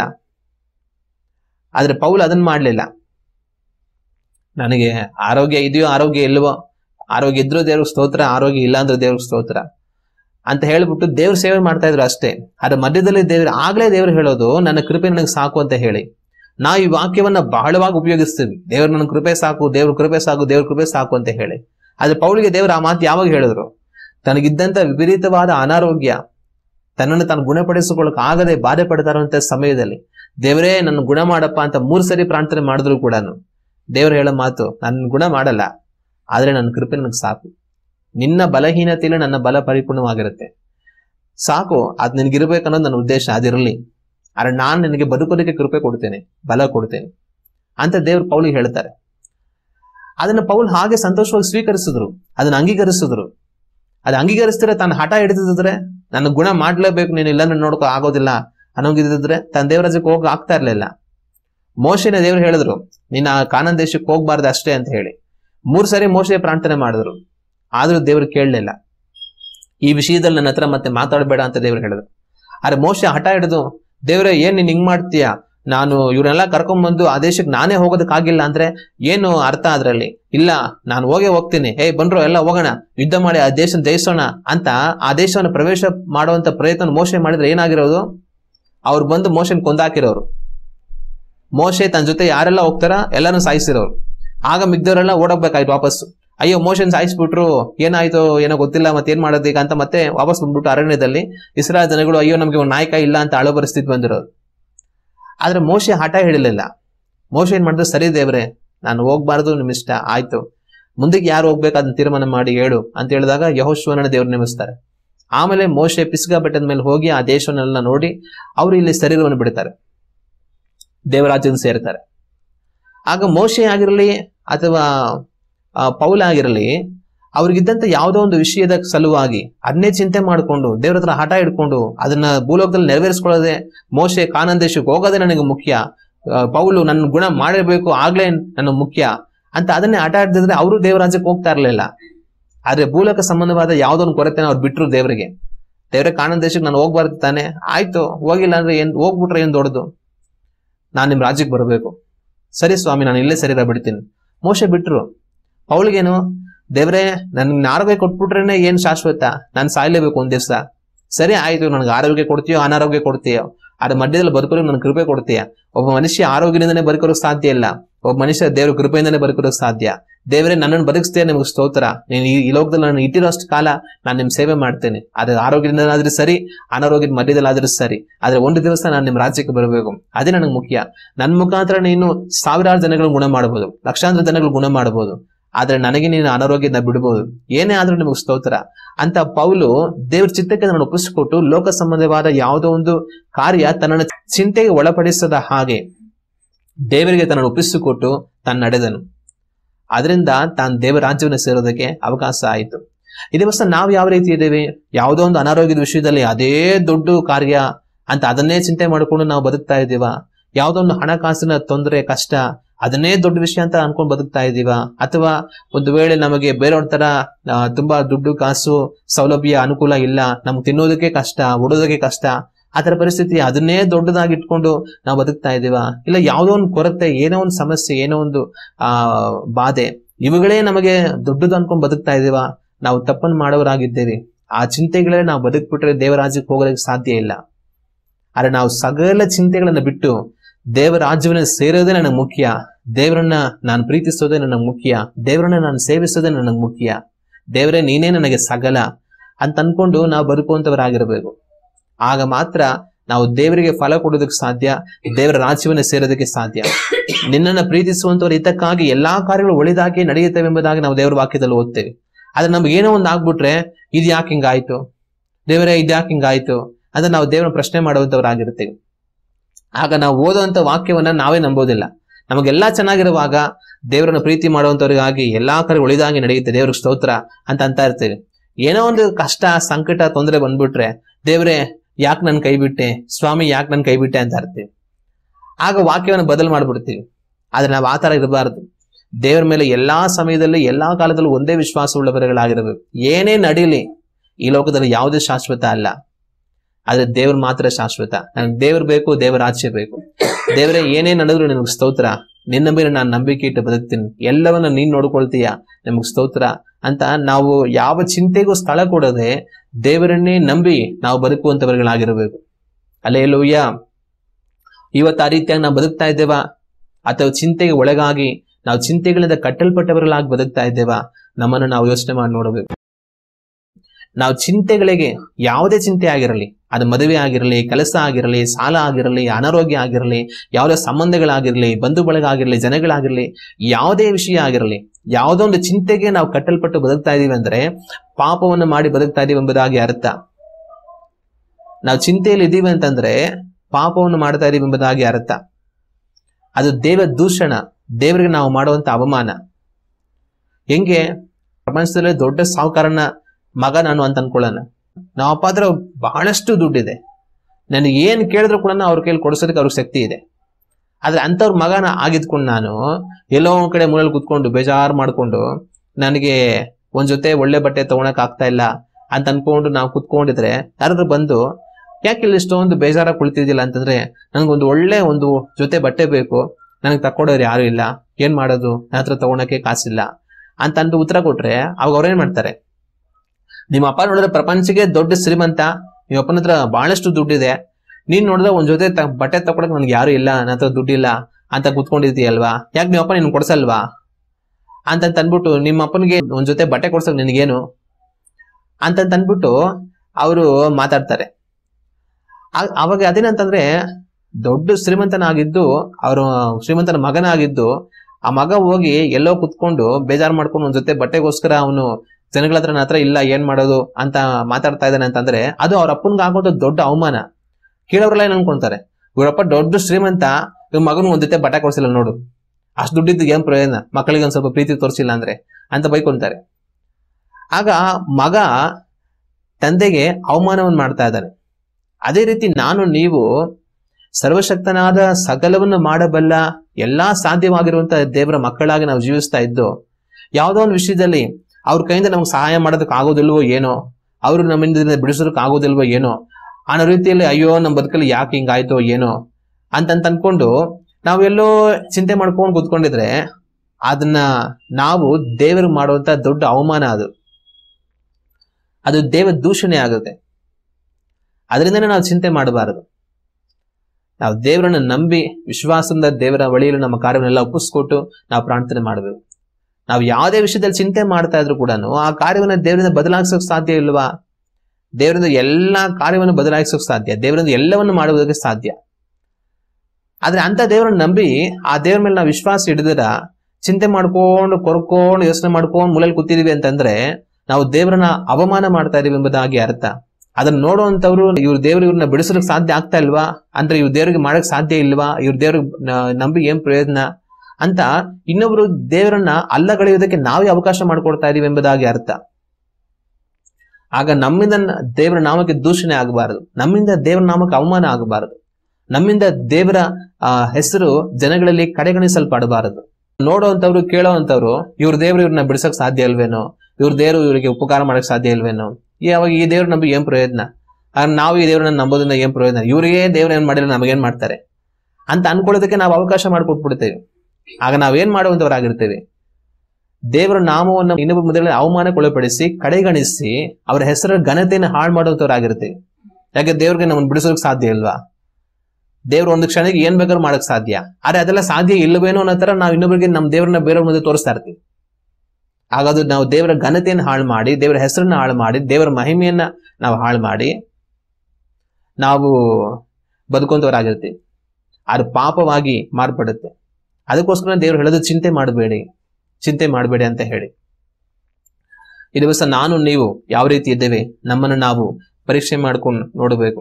ಒಂದು ವೇಳೆ ಯಾವುದೇ ವಿಷಯದಲ್ಲಿ ನಾವು ಚಿಂತೆಯಿಂದ ಕಟ್ಟಲ್ಪಟ್ಟವರಾಗಿದ್ದರೆ ಅದನ್ನ ಬಿಟ್ಟು ದೇವರ ಹತ್ರ ಒಪ್ಪಿಸ್ಕೊಟ್ಟು ನಾವು ಪ್ರಾರ್ಥನೆ ಮಾಡಿ, ದೇವರೇ ನೀವು ಎಲ್ಲ ನೋಡ್ಕೊಂತೀಯ, ನಿನ್ಗೆ ಸ್ತೋತ್ರ, ನಿನ್ನ ನಂಬಿದಂತ ನನ್ನನ್ನ ನೀನು ಅವಮಾನ ಮಾಡೋದಕ್ಕೆ ಬಿಡೋದಿಲ್ಲ, ನಾನು ಕೊರತೆ ಪಟ್ಟಿರೋದಕ್ಕೆ ಬಿಡೋದಿಲ್ಲ, ನನಗೇನ್ ಬೇಕಾದ್ರೂ ನೀನು ಕೊಡ್ತೀಯ ಸ್ವಾಮಿ, ನನಗೆ ಸ್ತೋತ್ರ, ನೀನ್ ಏನೇ ಕೊಟ್ರು ಅಲ್ಲೆಲ್ಲೂಯ್ಯ ನನಗೆ ಮಹಿಮೆ ಆಗಲಿ ಅಂತ ದೇವ್ರಿಗೆ ಒಪ್ಪಿಸ್ಕೊಟ್ಟು ನಾವು ಸುಮ್ಮನೆ ದೇವರಲ್ಲಿ ಇರಬೇಕು. ದೇವ್ರನ್ನ ಆಡಿ ಕೊಂಡಾಡಿ ದೇವ್ರ ವಾಕ್ಯನ ಓದ್ತಾ ಪ್ರಾರ್ಥನೆ ಮಾಡ್ತಾ ದೇವರನ್ನ ಜೊತೆ ಇದ್ದಾರೆ, ಅದಕ್ಕಾಗಿ ದೇವರೇ ನಿಮಗೆ ಸ್ತೋತ್ರ ಅಂತ ನಾವು ಮುಂದೆ ಹೋಗ್ತಾ ಇರಬೇಕು.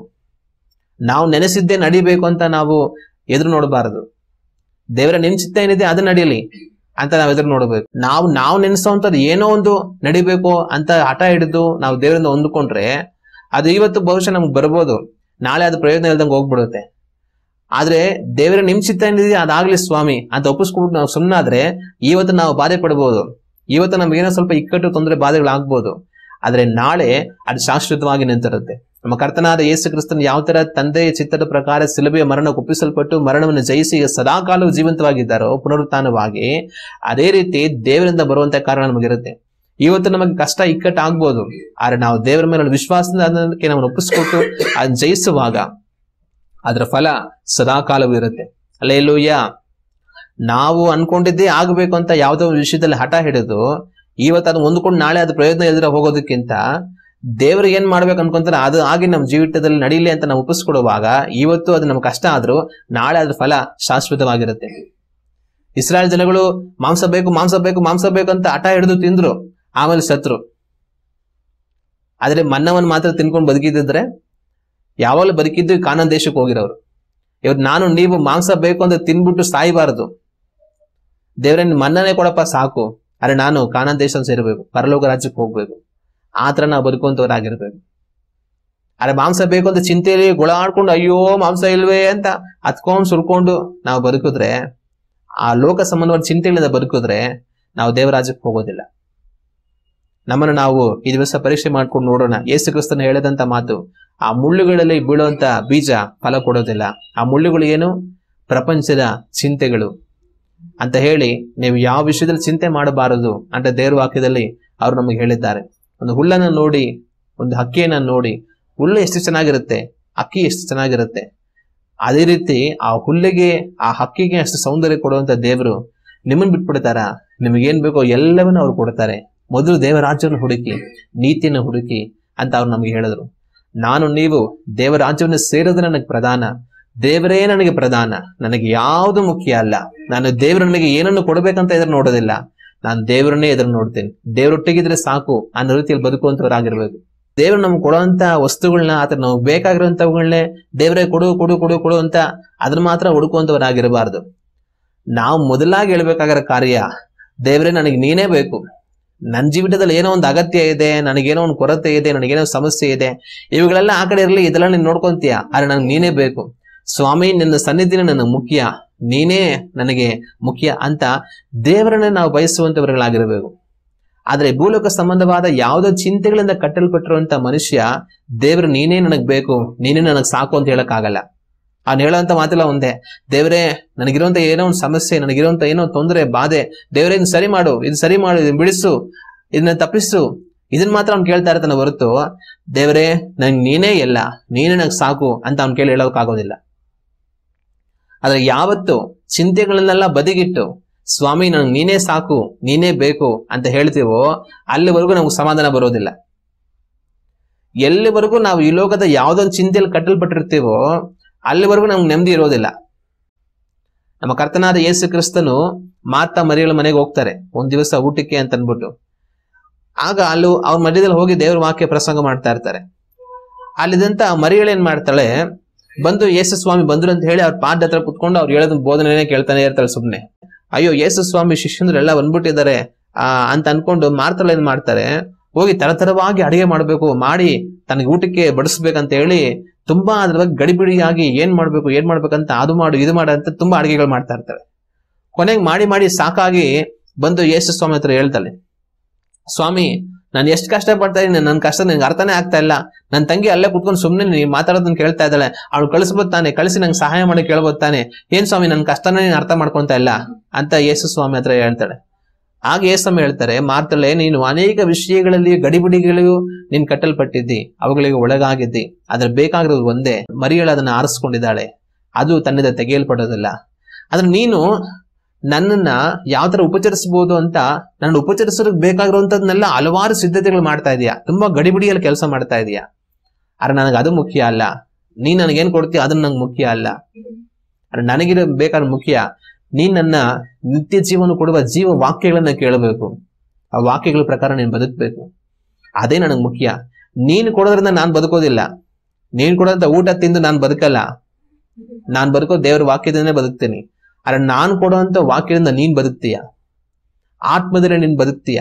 ನಾನು ಕೊಡುವಂತ ವಾಕ್ಯಗಳನ್ನ ಕೈಗೊಂಡು ನಡೆದ್ರೆ ನೀನ್ ಆತ್ಮದಲ್ಲಿ ಬದುಕಿ ನಿತ್ಯ ಜೀವನ ಹೊಂದಿ ದೇವರಾಜ್ಯಕ್ಕೆ ಸೇರ್ತೀಯ. ಆಗ ನೀನ್ ಕೊಡುವಂತ ಊಟ ತಿನ್ಬೇಕಂತ ನಾನು ಇಲ್ಲಿ ಬಂದಿಲ್ಲ, ನಾನು ಕೊಡುವಂತ ವಾಕ್ಯವಾಗಿರುವಂತ ಮನ್ನವನ್ನು ತಿಂದು ನೀನ್ ನಿತ್ಯ ಜೀವನ ಪಡಿಬೇಕನ್ನೋದಕ್ಕೋಸ್ಕರ ಬಂದಿದ್ದೀನಿ.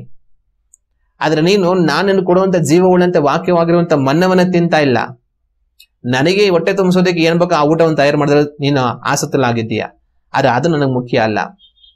ಆದ್ರೆ ಮರಿಯಳು ನಾನು ಕೊಡುವಂತ ನಿತ್ಯ ಜೀವವಾಗಿರುವಂತ ಮನ್ನ ಎನ್ನುವಂತ ವಾಕ್ಯಗಳನ್ನ ಕೇಳಿ ನಿತ್ಯ ಜೀವನ ಪಡೆಯೋದಕ್ಕೋಸ್ಕರ ಆತುರಳಾಗಿದ್ದು ಅದನ್ನ ಆರಿಸಿಕೊಂಡು ಬಂದು ಗಮನದಿಂದ ಕೇಳ್ತಾ ಇದ್ದಾಳೆ. ಅದು ತನ್ನಿಂದ ತೆಗೆದು ಹಾಕಲ್ಪಡೋದಿಲ್ಲ ಅಂತ ತನಗೆ ಬುದ್ಧಿ ಹೇಳೋದನ್ನ ನಾವು ದೇವರ ವಾಕ್ಯದಲ್ಲಿ ಕಾಣ್ತೇವೆ. ಆಗ ನಮಗೆ ನಾವು ಎಷ್ಟೋ ವಿಷಯಗಳಲ್ಲಿ ಗಡಿಬಿಡಿಯಾಗಿ ನಾವು ಬದುಕ್ತಾ ಇರುವಾಗ ನಾವು ದೇವರ ಸನ್ನಿಧಿಯನ್ನ ಸಮಾಧಾನದಿಂದ ಎದುರುಗೊಳ್ಳೋದಕ್ಕಾಗೋದಿಲ್ಲ, ನನಗೆ ನೆಮ್ಮದಿ ಅನ್ನೋದೇ ಇರೋದಿಲ್ಲ. ಆದ್ರೆ ಎಲ್ಲವನ್ನು ಬದಿಗಿಟ್ಟು ದೇವರೇ ನೀನೇ ನಂಗೆ ಸಾಕಪ್ಪ ಅಂತ ಹೋಗುವಾಗ್ಲೇನೆ ನಾವು ಸಮಾಧಾನದಿಂದ ಬದುಕೋದಕ್ಕೆ ಸಾಧ್ಯ. ಇವತ್ತು ನಾನು ನೀವು ಯಾವ ರೀತಿ ಇದ್ದೇವೆ ನಮ್ಮನ್ನು ನಾವು ಯೋಚಿಸಿಕೊಂಡು ನೋಡೋಣ. ಯಾವುದೋ ಚಿಂತೆಗಳಲ್ಲಿ ನಾವು ಬದುಕ್ತಾ ಇದ್ರೆ ನಾವು ದೇವರ ರಾಜ್ಯವನ್ನು ಸೇರೋದಿಲ್ಲ ಅನ್ನೋದನ್ನ ಜ್ಞಾಪಕದಲ್ಲಿ ಇಟ್ಕೊಳ್ಬೇಕು. ಯಾವುದೇ ಒಂದು ವಿಷಯದಲ್ಲಿ ಚಿಂತೆಯಲ್ಲಿ ಕಟ್ಟಲ್ಪಟ್ಟವರಾಗಿ ನಾವು ಬದುಕ್ತಾ ಇದ್ರೆ ದೇವರ ಬರುವಿಕೆ ಸಂಭವಿಸುವಾಗ ದೇವರೊಟ್ಟಿಗೆ ನಾವು ಒಯ್ಯಲ್ಪಡೋದಿಲ್ಲ ಅನ್ನೋದನ್ನ ನಾವು ಗಮನದಲ್ಲಿಟ್ಟುಕೊಳ್ಳಬೇಕು. ಯಾವುದು ಶಾಶ್ವತ ಅಲ್ಲ. ಅದರಿಂದ ಯಾವ ವಿಷಯದಲ್ಲಿ ಸಹ ಚಿಂತೆ ಮಾಡದೆ ದೇವರೇ ನಿಮಗೆ ಸ್ತೋತ್ರ, ನಡೆಯೋದೆಲ್ಲ ಒಳ್ಳೆಯದಕ್ಕೆ ನಡೆಯುತ್ತೆ, ನಿಮ್ಮನ್ನು ನಾನು ಕೊಂಡಾಡ್ತೀನಿ, ನಿಮ್ಮನ್ನು ಮಹಿಮೆ ಪಡಿಸ್ತೀನಿ, ದೇವರೇ ನೀವೇ ನನಗೆ ಸಾಕು ಅಂತ ದೇವ್ರ ಮೇಲೆ ನಮ್ಮ ಭಾರವನ್ನೆಲ್ಲ ಹಾಕ್ಬಿಟ್ಟು ದೇವರೇ ಅಂತ ಜೀವನ ಮಾಡ್ತಾ ಇರಬೇಕು. ಯಾವ ವಿಷಯದಲ್ಲಿ ಚಿಂತೆ ಮಾಡದೆ ಕೊರಗದೆ, ಆಗ ದೇವ್ರು ಏನಾಗ್ಬೇಕು ಅದನ್ನ ಮಾಡ್ತಾರೆ. ಹಂಗನ್ಬಿಟ್ಟು ನಾವು ಸುಮ್ಮನೆ ಇರ್ಬೇಕಂತಲ್ಲ, ಪ್ರಾರ್ಥನೆ ಮಾಡಬೇಕು, ದೇವ್ರ ಹತ್ರ ಒಪ್ಪಿಸ್ಕೊಡ್ಬೇಕು, ದೇವ್ರಿಗೋಸ್ಕರ ಕಾದಿರಬೇಕು, ದೇವ್ರನ್ನ ಹಾಡ್ಬೇಕು, ಸ್ತುತಿಸ್ಬೇಕು, ಎಲ್ಲ ಮಾಡಬೇಕು. ನಮ್ಮಿಂದ ಆಗೋ ಪ್ರಯತ್ನ ನಾವು ಮಾಡ್ತಾ ಇರ್ಬೇಕು. ಆದ್ರೆ ಅದನ್ನೇ ಇಟ್ಕೊಂಡು ಚಿಂತೆ ಮಾಡಿ ಕೊರಗಿ ಕೋಳಿ ಹೋಗಿ ಮೂಲೆಯಲ್ಲಿ ಕೂತಿರುತ್ತಲ್ಲ ರೋಗ ಬಂದು, ಆತರ ಬದುಕಬಾರ್ದು. ಹಂಗ್ ಮಾಡೋದು ತಪ್ಪು. ಆದ್ರೆ ದೇವ್ರ ಮೇಲೆ ವಿಶ್ವಾಸದಿಂದ ಇರೋಣ, ನಂಬಿಕೆಯಿಂದ ಇರೋಣ, ಪ್ರಾರ್ಥಿಸೋಣ, ದೇವರಲ್ಲಿ ಸಂತೋಷವಾಗಿರೋಣ, ದೇವರನ್ನೇ ಎದುರು ನೋಡೋಣ. ಏನೇ ಆದ್ರೂ ದೇವರ ಎಲ್ಲಾ ಒಳ್ಳೆಯದಕ್ಕಾಗಿ ನಿಮ್ಗೆ ಸ್ತೋತ್ರ ಅಂತ ನಾವು ಬದುಕೋಣ. ದೇವರ ಚಿತ್ತವನ್ನು ಅಂಗೀಕರಿಸೋಣ. ಆಗ ನಾವು ದೇವರ ರಾಜ್ಯವನ್ನು ಸೇರುತ್ತೇವೆ. ದೇವರ ಬರುವಿಕೆ ಸಂಭವಿಸುವಾಗ ನಾವು ಅವರೊಟ್ಟಿಗೆ ಒಯ್ಯಲ್ಪಡುತ್ತೇವೆ. ಈ ಲೋಕದಲ್ಲಿ ನಾವು ಇದರ ಮುಂದೆಗಡೆ ಸಾಕ್ಷಿಗಳಾಗಿ, ಬೆಳಕಾಗಿ, ಉಪ್ಪಾಗಿ ಇದ್ದು, ಫಲ ಕೊಡುವಂತವರಾಗಿದ್ದು, ಅನೇಕರ ಮುಂದೆ ದೇವರ ನಾಮವನ್ನು ಮಹಿಮೆ ಪಡಿಸುವಂತವರಾಗಿರ್ತೇವೆ. ಅನೇಕರು ದೇವರನ್ನು ತಿಳ್ಕೊಂಡು ರಕ್ಷಣೆ ಹೊಂದಿಕೊಳ್ಳೋದಕ್ಕೆ ಅವಕಾಶ ಆಗೋ ಅವರಾಗಿ ನಾವಿರುತ್ತೇವೆ.